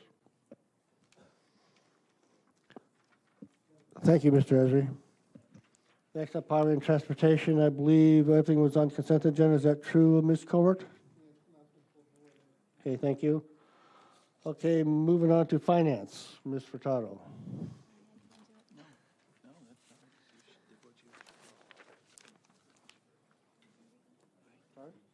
Sorry. Yeah, Pies, don't you? I read them? Yes. Oh, I move them. I'm sorry. Yeah, you move. Sorry. That's okay. Adoption of resolution number 2018-233, authorizing payment of claims. Second by Mr. Esri. Discussion. See none. All in favor? Aye. All opposed? Motion carries. I move the adoption of resolution number 2018-234, authorizing purchases not following purchasing policy. Second by Mr. Clifford. Thank you. Discussion. Ms. Petrie. Yes, I had sent a message to Ms. Michaels asking for a total and a subtotal. She is not here this evening, but she informed me that Ms. Busey will be able to give those. Is that correct? She did not send them to me. And I did not add them up this afternoon. Well, Tammy has them, okay, because I had asked Ms. Michaels to add that as whenever this is presented to us in our packet, just so we know what the costs are. So what I asked for is a total, and then the subtotal is everything connected with the nursing home. The total was $222,428.04. CC&H was $79,891.62. Thank you. Further discussion. Seeing none, all in favor? Aye. All opposed? Motion carries. Adoption of resolution number 2018-235, authorizing budget amendment 18-00029, Fund 081 Nursing Home, Department 410 Administrative, increased appropriations, $4,542,946, increased revenue, $4,611,523. Second by Mr. Anderson. Discussion. There will be a roll call. We need 15 votes. Ms. Petrie. Yes, I am going to support this, obviously, because we need to do so in relationship to moving forward on the nursing home. However, I do want it on the record that potentially we would not be in this situation of having to approve this amount of money at this point in time had the RFP been launched in October. And so I want that point made. This delay is back of the envelope calculation from basically June 1 to, if closure is the end of October, costing the county an additional $750,000. Thank you. Further discussion? Roll call, please. McGuire? Mitchell? Patterson? Yes. Petrie? Yes. Quisenberry? Yes. Rector? Rosales? Yes. Storr? Summers? Tinsley? Yes. Vachaspati? Yes. Anderson? Clemens? Clifford? Coert? Douglas? Yes. Eisenman? Esri? Yes. Furtado? Goss? Yes. Harper? Yes. Weibel? Yes, motion carries. Adoption of resolution number 2018-236, authorizing budget amendment 18-00046, Fund 075, Regional Planning Commission, Department 882, Urbana Kickapoo Trail, Rail Trail, increased appropriations $125,095, increased revenue $125,095. Is there a second? Second by Ms. Court. Discussion. Ms. Furtado. I just want to say, I know that there were some folks that voted against this at the last meeting. And as somebody, I've worked really extensively on this kind of project in the past. And I've seen the transformative power of this kind of transportation, both in community health, but also in property values and tourism values. Marion County, Indiana, people that were really hesitant about this kind of development. In the time that I was there, once the trails started being built, property owners started naming their property after the trails because they wanted to be associated. And being part of a regional trail development is the marker of being a modern county, to be quite blunt. That it brings in tourism, it brings in recreation, it provides a more healthy transportation grid for its citizens. It brings in new art because often art is developed along these trails, and it makes communities more livable. And so I'm really excited about this planning grant, and I really encourage folks to attend the public meetings that will be part of any sort of regional trail development because it's very exciting, and frankly, I think our county is maybe a little bit behind in this, and I'm excited that we're catching up to some of the advances that really started moving transportation in the 1990s and early 2000s in this country. So I'm really excited about this. May I ask permission for the board to speak from the chair's position on this? Mr. Goss mentioned me last time he voted against it because of potential liability issues. I did talk to Rita Black about that. She says that in the process of this plan, they can look into that, see what the states have done about that, see what sort of problems they have, so they can incorporate that into this plan. Any issues that may come up like that.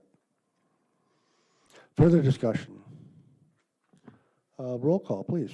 McGuire? Mitchell? Patterson? Quisenberry? Yes. Sorry, Petrie? Yes. Rector Rosales? Yes. Storr? Summers? Tinsley? Yes. Vachaspati? Anderson? Clemens? Clifford? Coert? Douglas? Eisenman? Esri? No. Furtado? Goss? Harper? No. Weibel? Yes, motion carries. Okay, Section B, Policy, Personnel, and Appointments. I move the adoption of Resolution Number 2018-237, appointing Jerry Like to the Urbana Champaign Sanitary District Board from a term of June 1st, 2018 through May 31st, 2021. Second by Mr. Patterson. Discussion? Ms. Petrie. Mr. Harper, you have your microphone on. Yes, this is for the record for future boards. This board needs greater turnover, and I would encourage working toward term limits on this board. And also in the statute, it's a political appointment board, and those political appointments do not necessarily carry with them credentials that are useful for sanitary district decisions, and we are at a point with a little change in the statute that this could go from a 3 to a 5-person board very easily, and those 2 additional people could be described in the statute of having certain credentials. There is a downside, though, I've discovered in making this suggestion, and that is many of the people in our community who carry those credentials are kept from applying for this board because of IMRF rules. So I want that on the table. Thank you very much.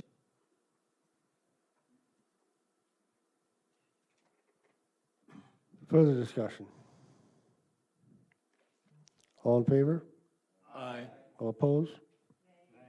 Motion carries. Number 2, I move the adoption of resolution number 2018-238 to establish a place of election for Cunningham 3. Second by Mr. Rector? Yes. Discussion, Mr. Storr. Thank you. I oppose this change, as I did in the Committee of the Whole. Having spent the November 2016 election in the basement of the Illini Union and counting the number of people in line, they achieved a maximum, or at one point, 78 people in line. That's, even if it only took 1 minute for those folks to vote in that very small place, it amounts to a very large wait time, especially for folks, you know, as busy as students are. Now, I think that that there are other places that could be located within the Cunningham 3, such as the Levis Center, where the polling place could be put, and with if the clerk so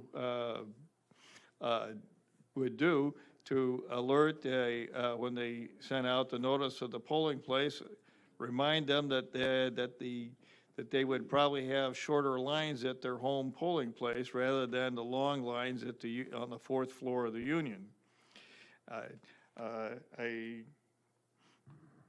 With that, I think I conclude my remarks, but I urge my fellow board members to take a little sympathy on the overcrowding at the Illini Union. Mr. Quisenberry. Yeah, I just wanted to mention that I will be abstaining on this vote because of my employment with auxiliaries on campus and the relationship to both the Illini Union and housing. Mr. Vashapati, is that close? Yeah, just like it's spelled, Vachaspati. Okay. Yeah. Yeah, I'll say I've voted on campus in the Illini Union. You know, I voted there in 2016. The first time I went there, the line was too long, so I left. You know, the second time I went there, I think the line was too long again, so I left. And I think it was on the 3rd try that I actually managed to vote there. And that was when it was in the basement, which is a much more accessible location than the 4th floor. To get to the 4th floor, you need to take one of the 2 elevators. I believe only one of them's working right now. Or you need to take the stairs up 4 flights. And if you take the wrong flight of stairs, you'll be in the wrong part of the building. And, you know, already we're sending a bunch of people to vote there early. And I don't think we should send more people to vote there. So I'll be voting no on this. Mr. Goss. Yeah, in anticipation, because I had a couple of folks in our district ask me some questions, I put together some stats. I'm a resident of Mahomet 1. For instance, in 2016, the general election, Cunningham 2 and Cunningham 3.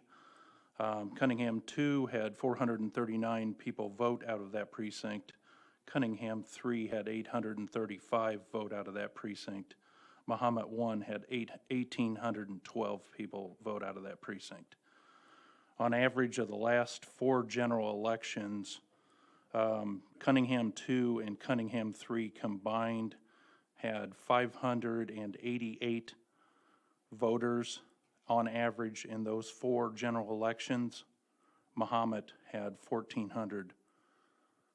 We stand in line every election in ours, except for possibly 2014 primary where we had 375 people vote.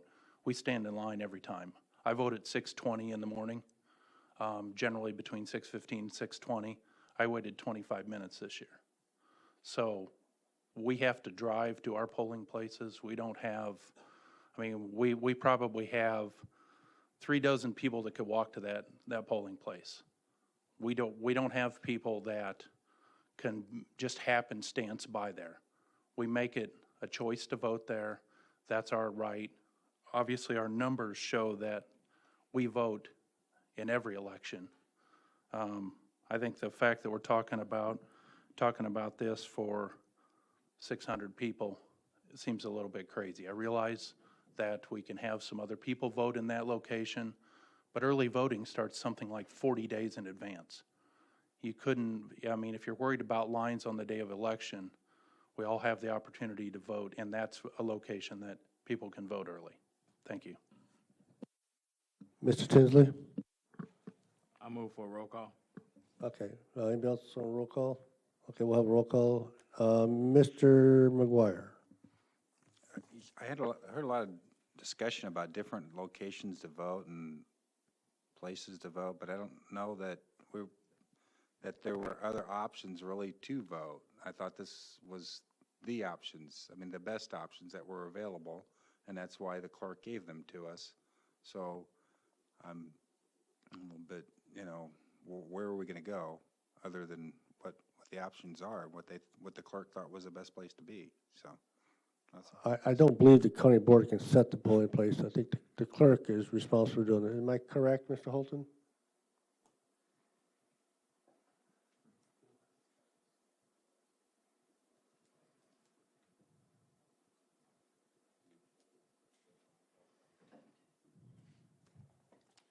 Polling places are explicitly under statute a responsibility of the county board. Over the years, you've delegated that responsibility to our office largely, and we bring you recommendations, and for the most part, you go along with them. Occasionally, you don't. That is certainly the board's prerogative. Thank you for the clarification. Mr. Vaspachi. Yeah, Mr. Holden.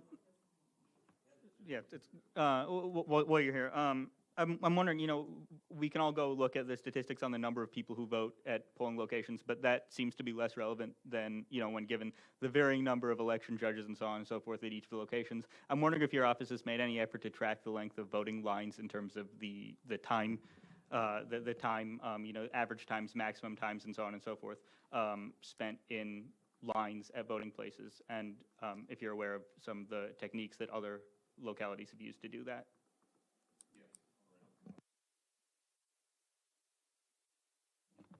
Sorry, and if that data is publicly available or available to the board. Yes, we track it. To be honest with you, we only have lines in a handful of locations for the busiest of elections. The only line we get at the Illini Union is the last day or two of early voting, the first day of early voting, or election day if a lot of people show up who have to do election day registration at the same time. But tracking lines is a best practice. And is that data available? I'd have to go look and see what format it's in.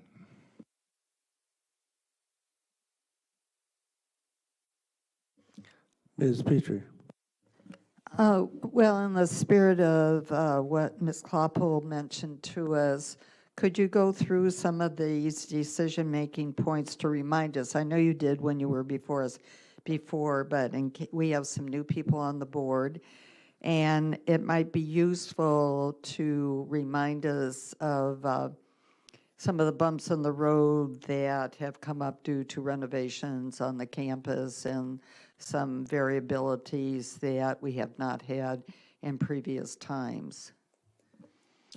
Sure. The memo that I prepared for you for the Cow sort of outlined the rationale for this particular change. I'll remind you that this change is being forced upon us. It's not something that I chose. My preference would be to leave the polling place at Illinois Street Residence Hall, but that space is unavailable to us because of extensive renovations to that building that are going to continue through at least the summer of 2020. Those renovations make available to us all of the meeting space in ISR that would be appropriate for use as a polling place, and in fact are also displacing a significant number of the residents from the building. So the actual number of registered voters in this precinct is going to drop precipitously because of those renovations as well. And the vast number of voters, a significant majority of the voters in this precinct choose to vote by methods other than voting on election day, the most common method being by voting early at the Illini Union. The Illini Union is the central, high visibility voting location that these voters are used to for the 2 weeks that they have early voting available to them. The logic behind proposing the change of moving the few hundred voters who are going to remain in this precinct through the dorm renovation to the Illini Union is that the Illini Union, for these lower turnout elections, again, the renovation should be done before the presidential election of 2020, where we have lines. These lower turnout elections, to me, it makes sense to move them to the Illini Union. For the folks who are complaining about the space that we're using in the Illini Union, when we were in the basement, there were folks who complained that we were in the basement. The space in the basement is no longer available to us. I called over there again today, talked with Zach Brown, who's the operations manager for the Illini, in response to a question from a board member. The question from the board member was, there is space available to us on the first floor, or the space in the basement is available to us, and that somehow my office decided to move voting to the fourth floor simply to mess with people, to make it more difficult for them to vote. And so I asked Mr. Brown again today, is there any space available to us to use for voting on the first floor of the Illini Union? And he said, absolutely not. In fact, the renovations of the various dorms are tying up a significant amount of the space in the Illini Union because they're using the Illini Union now for dining facilities for some of the dorms.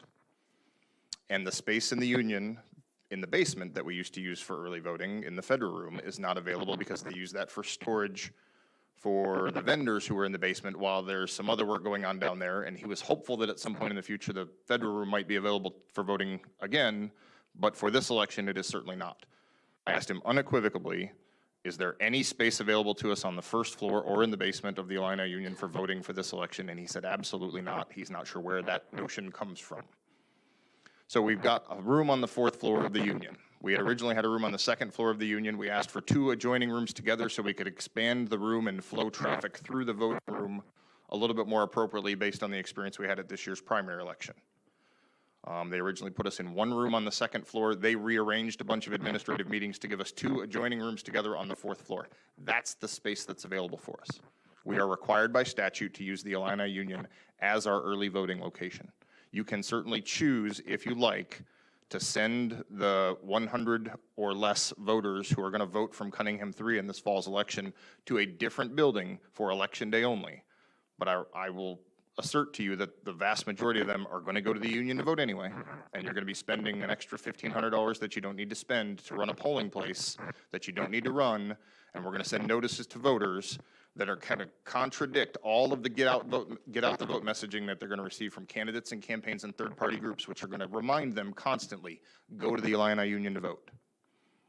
And so that's the basis, that's the logic for the recommendation. These voters are going to go vote at the Union anyway. There's space available in the Union. There's capacity available in the Union for these voters to vote in the Union. And the space that we have at the Union is more than double the size of the space that we had available to us at the primary election. Mr. Esri. Yeah, just a comment to maybe kind of piggyback a little bit with what Mr. Goss said about, standing in line basically every time he goes to vote. The idea that you don't need to put just a little bit of effort into voting, whether it be filling out the ballot and putting it in the mail or going and voting early, it seems to be that some people want to have to put no effort into voting whatsoever. And if voting is one of the greatest things that you can do in this country that makes this country great, and I guess if you aren't willing to put what should be ultimately not that much effort to actually go and vote, you've got same-day registration now. Is the fourth floor the absolute best? No, of course it's not. But is it accessible? Yes, I'm sure it is. It has to be for handicap. It has to be. So the idea that you don't have to put a little bit of effort, whether it be standing in line for a little bit of time or, like I say, bothering to sit down and fill it out and put it in the mail, to me is just kind of ludicrous. It does take some effort. So I'll support the resolution. Mr. Summers. Being an old person, I'm used to voting on election day. And I don't think we've got too many other polling places where someone would vote on the fourth floor of a building that's only accessible from stairs from one side. A lot of these students are going to say, oh yeah, go to the fourth floor. If they come in off the quad, my understanding is they will not be able to access where people are voting. There are some roadblocks here that I think are different than at other polling places, and that concerns me.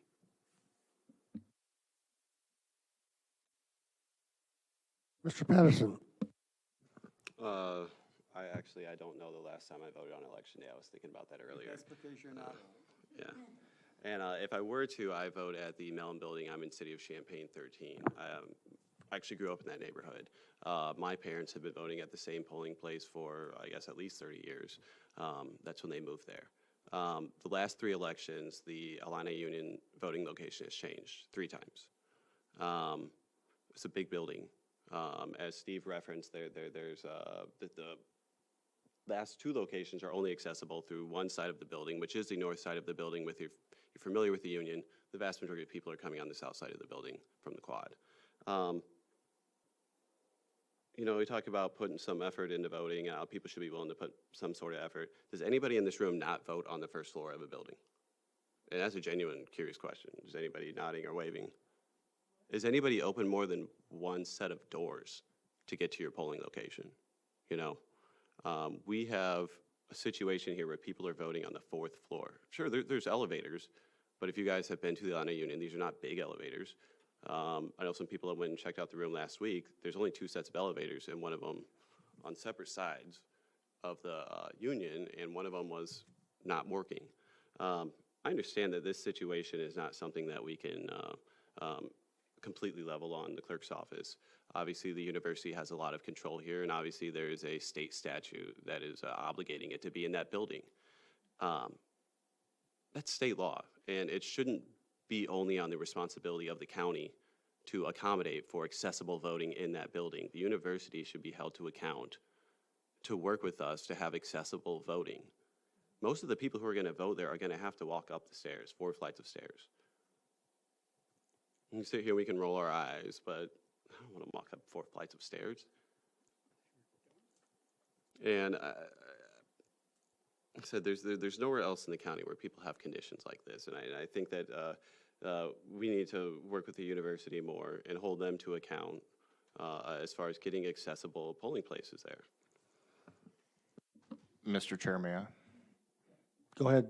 If the Illini Union is such a god-awful, terrible, inconvenient, miserable place to vote, why do the proportions of Mr. Patterson, please do not interrupt. Let him speak. Why do the proportions of voters from the campus area precincts who choose to vote early at the Illini Union or choose to vote on election day at the Illini Union when they may in fact have other options, why does it keep increasing so rapidly? So I'm not sure who you were addressing that to, because I didn't say any of those things. Mr. McGuire. I think the point was that you said going to the 4th floor was so terrible. But I think we're talking about voting and the difficulties. There's a lot of voting places in the county where people are traveling to rural areas, and it's 10 miles to drive to them.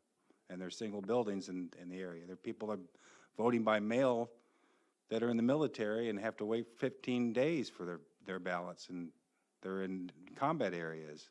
I mean, there's a whole list of more difficult issues. And the issue he has with the Illini Union is there's construction going on in the building, and he doesn't have the option. The option is there's construction going on in ISRA or ISR.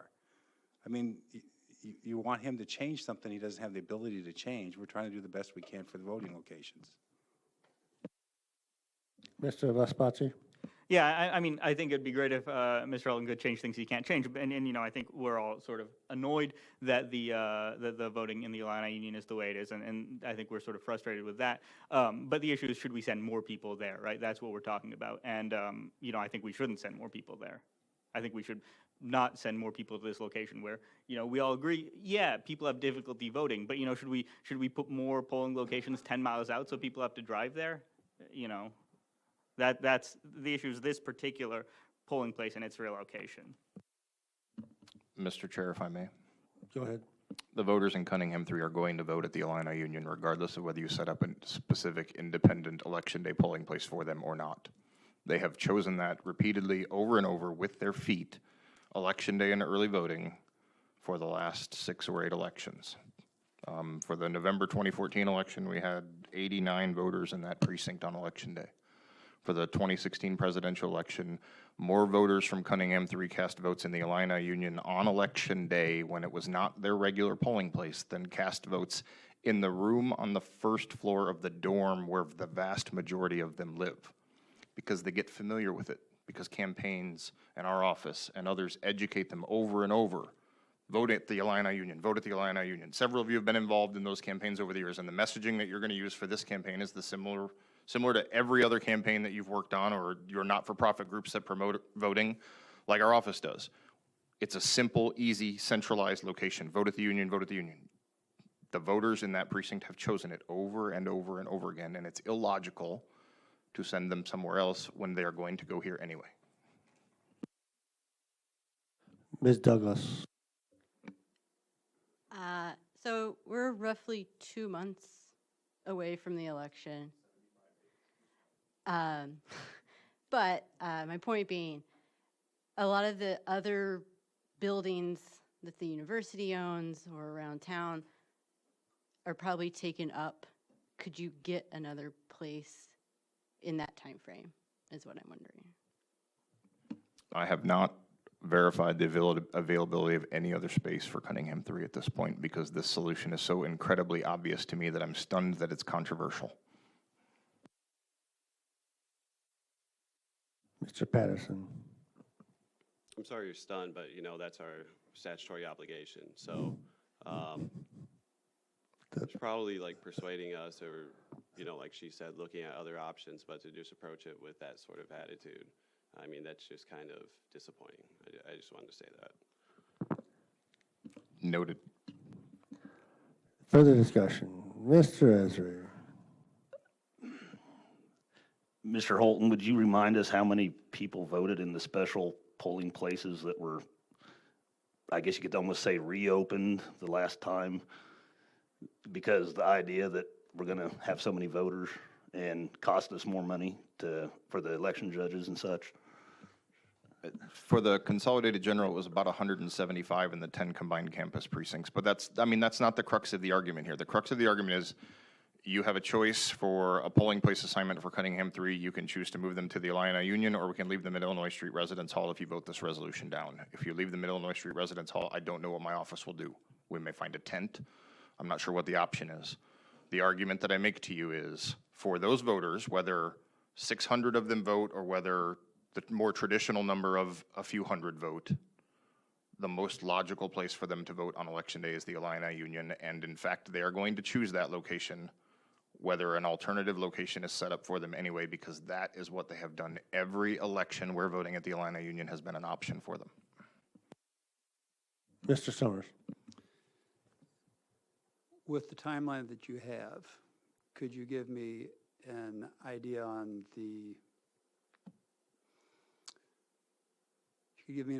on your office's ability to find another available polling place? I know someone had spoken about Levis at some point. I don't know if that was at the Cow. I'm just interested in hearing what, if any, options are out there in your opinion with the time that we have remaining, which is very short.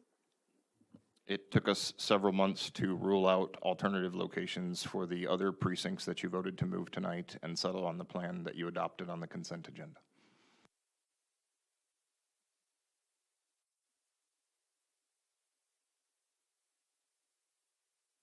So, Mr. Holton, if this is voted down, what does your staff do?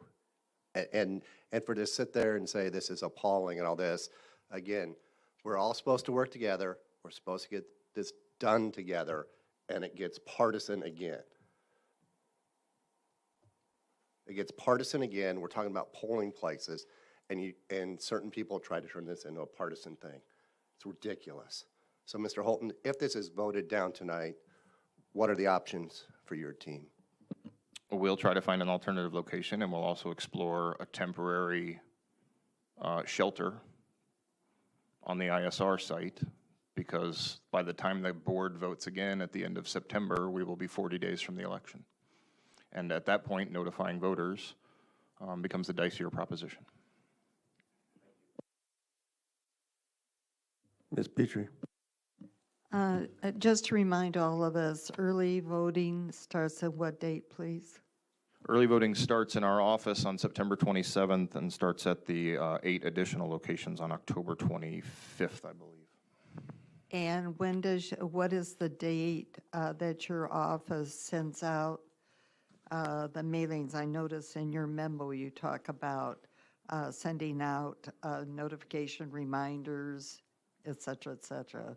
What is your target to date for that, please? If the board approves this change, we'll begin printing those tomorrow, both the cards and the letters. We will mail the cards probably in a week to allow the students who are still moving back in to get in, and then we'll mail the letters closer to the election. Okay, and then I think my last question is, you had statistics on the turnout at these. Do you have statistics on any changing behavior pattern within the student body on voting by mail or voting at home? Because there's going to be a little confusion with that new law of motor voter registration. If someone is registered at a home address but attending school here and votes by mail at their parent's address, we have no data on it. They're not a registered voter in Champaign County, so we don't track that voter at all. But what about if they do it here in Champaign County? Do you have any data on that? Is that an increasing curve? The reason I'm asking, you've mentioned previously, once somebody chooses that method of voting and or early voting, they tend to trend in the same pattern. And then those patterns, your statistics show, are increasing. Voting early is significantly more popular than voting by mail, especially so on campus.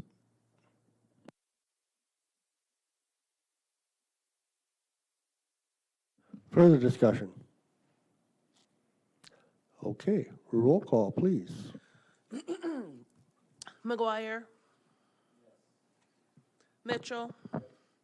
Patterson. No. Petrie. Yes. Quisenberry. Abstain. Rector. Yes. Rosales. Yes. Storr. No. Summers. No. Tinsley. Nope. Vachaspati. No. Anderson. Yes. Clemens. Yes. Clifford. Yes. Coert. No. Douglas. Yes. Eisenman. Yes. Esri. Yes. Furtado. Goss. Yes. Harper. Yes.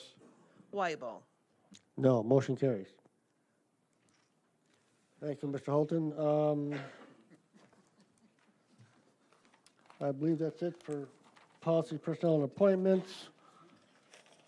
Next up, we have new business. Deb, you want to talk about the nursing home cash flow report here? The July nursing home cash flow report is at your desks this evening for your information.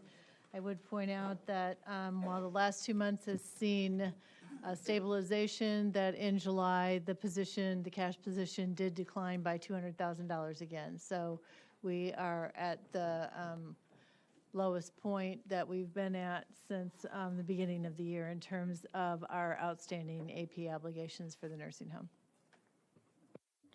Any questions on that from Ms. Busey? All right. Go ahead, Mr. Storr. Do we know anything about collection of back debt or that SAK was pursuing through a subcontract?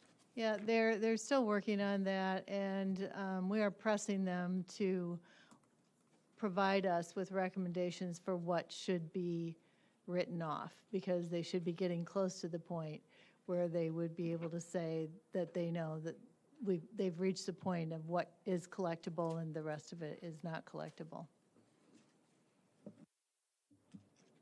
Any other questions? Okay, thank you, Deb. Next on other business, we've got 4 resolutions. I refer to these as post-mortem resolutions. That's a joke, of course. And what I'm going to do is I'm going to offer the movement and adoption of the resolution to the sort of the partner person in those districts. So, Ms. Petrie, would you be willing to move and read out loud Resolution 2018-239? I'll be happy to. I move to approve resolution number 2018-239. This resolution is honoring retired county board member Josh Harkey. Would you like me to read the full? Yes, please. All right.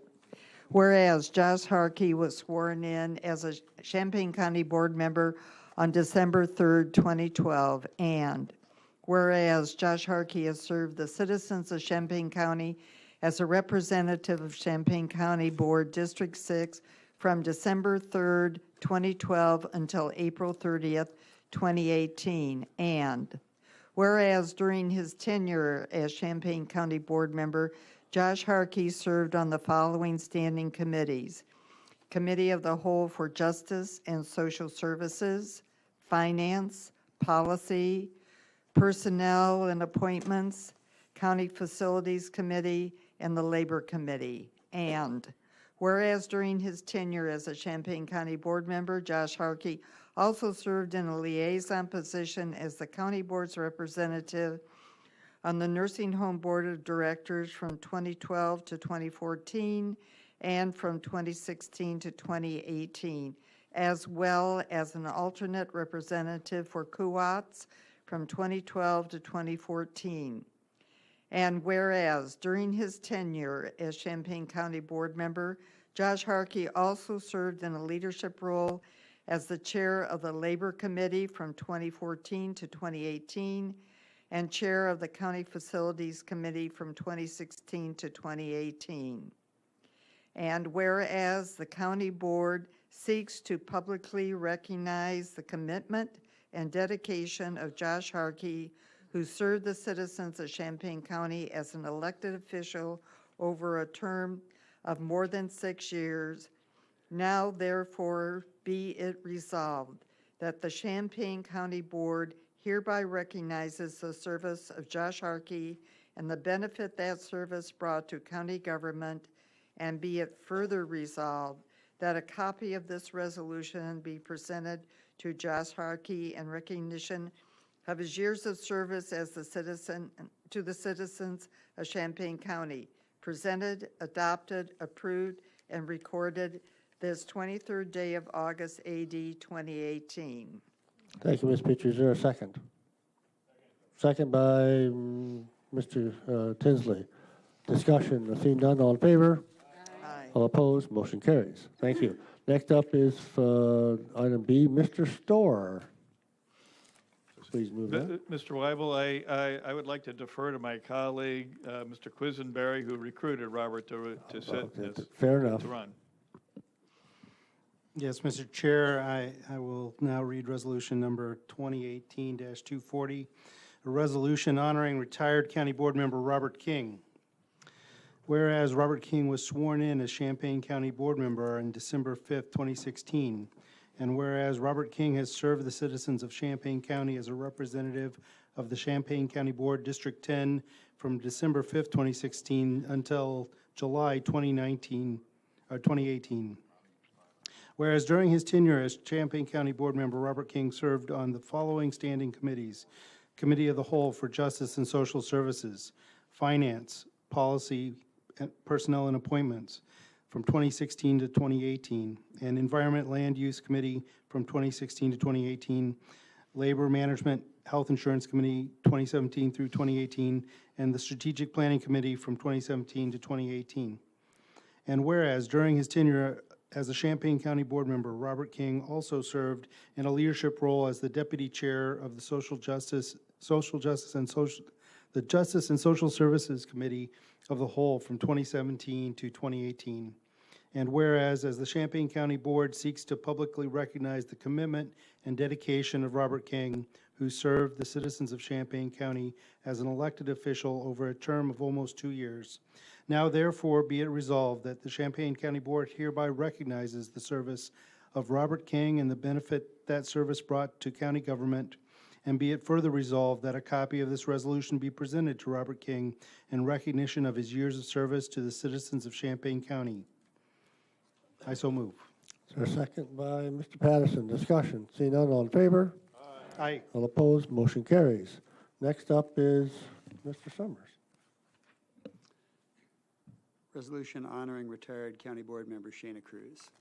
Whereas Shana Cruz was sworn in as a County Board member on December 1st, 2014, and whereas Shana Cruz has served the citizens of Champaign County as a representative of the Champaign County Board District 9 from December 1st, 2014 until July 19th, 2018, and whereas during her tenure as a Champaign County Board member, Shana Cruz served on the following standing committees: Committee of the Whole for Justice and Social Services, Finance, Policy, Personnel, and Appointments from 2014 through 2018, Highway and Transportation Committee from 2014 through 2016, Court Facilities from 2016, 2018, and the Labor Committee from 2014 through 2018.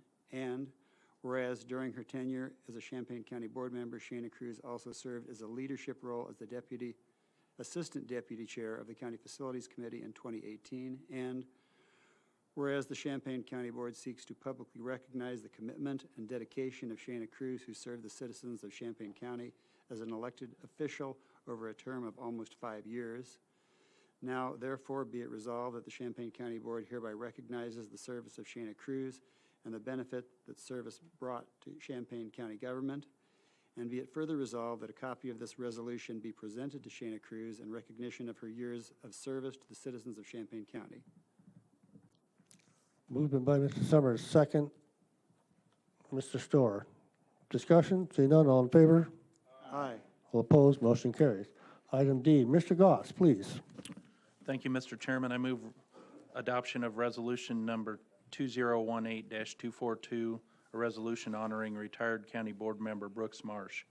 Whereas Brooks Marsh was sworn in as a Champaign County Board member on April 20th, 2017, and whereas Brooks Marsh has served the citizens of Champaign County as a representative of the Champaign County Board District 1 from April 20, 2017 until August 3rd, 2018, and whereas during his tenure as a Champaign County Board member, Brooks Marsh served on the following standing committees: Committee of the Whole for Justice and Social Services, Finance, Policy, Personnel, and Appointments, the Environmental Land Use Committee, and the Litigation Committee. And whereas the Champaign County Board seeks to publicly recognize the commitment and dedication of Brooks Marsh, who served the citizens of Champaign County as an elected official. Now therefore it be resolved that the Champaign County Board hereby recognizes the service of Brooks Marsh and the benefit that service brought to county government. And be it further resolved that a copy of this resolution be presented to Brooks Marsh in recognition of his service to the citizens of Champaign County. A motion by Mr. Goss, or a second? Second by Mr. Anderson. Discussion, see none, all in favor? Aye. All opposed, motion carries. Thank you very much. Couple more items. Item E, Mr. Rosales. I move the adoption of resolution number 2018-320, appointing John Clifford to the Litigation Committee to replace Brooke Marsh. Is there a second? Second by Mr. Harper. Discussion, see none, all in favor? Aye. All opposed, motion carries. One last item, there's a notice of the 8A settlement agreement, information only. That's in the purple handout, not the yellow one, for your information. Seeing that, I don't think there's any other business. So Ms. Furtado has something to say. Sorry, just as a reminder that you have these wonderful budget books.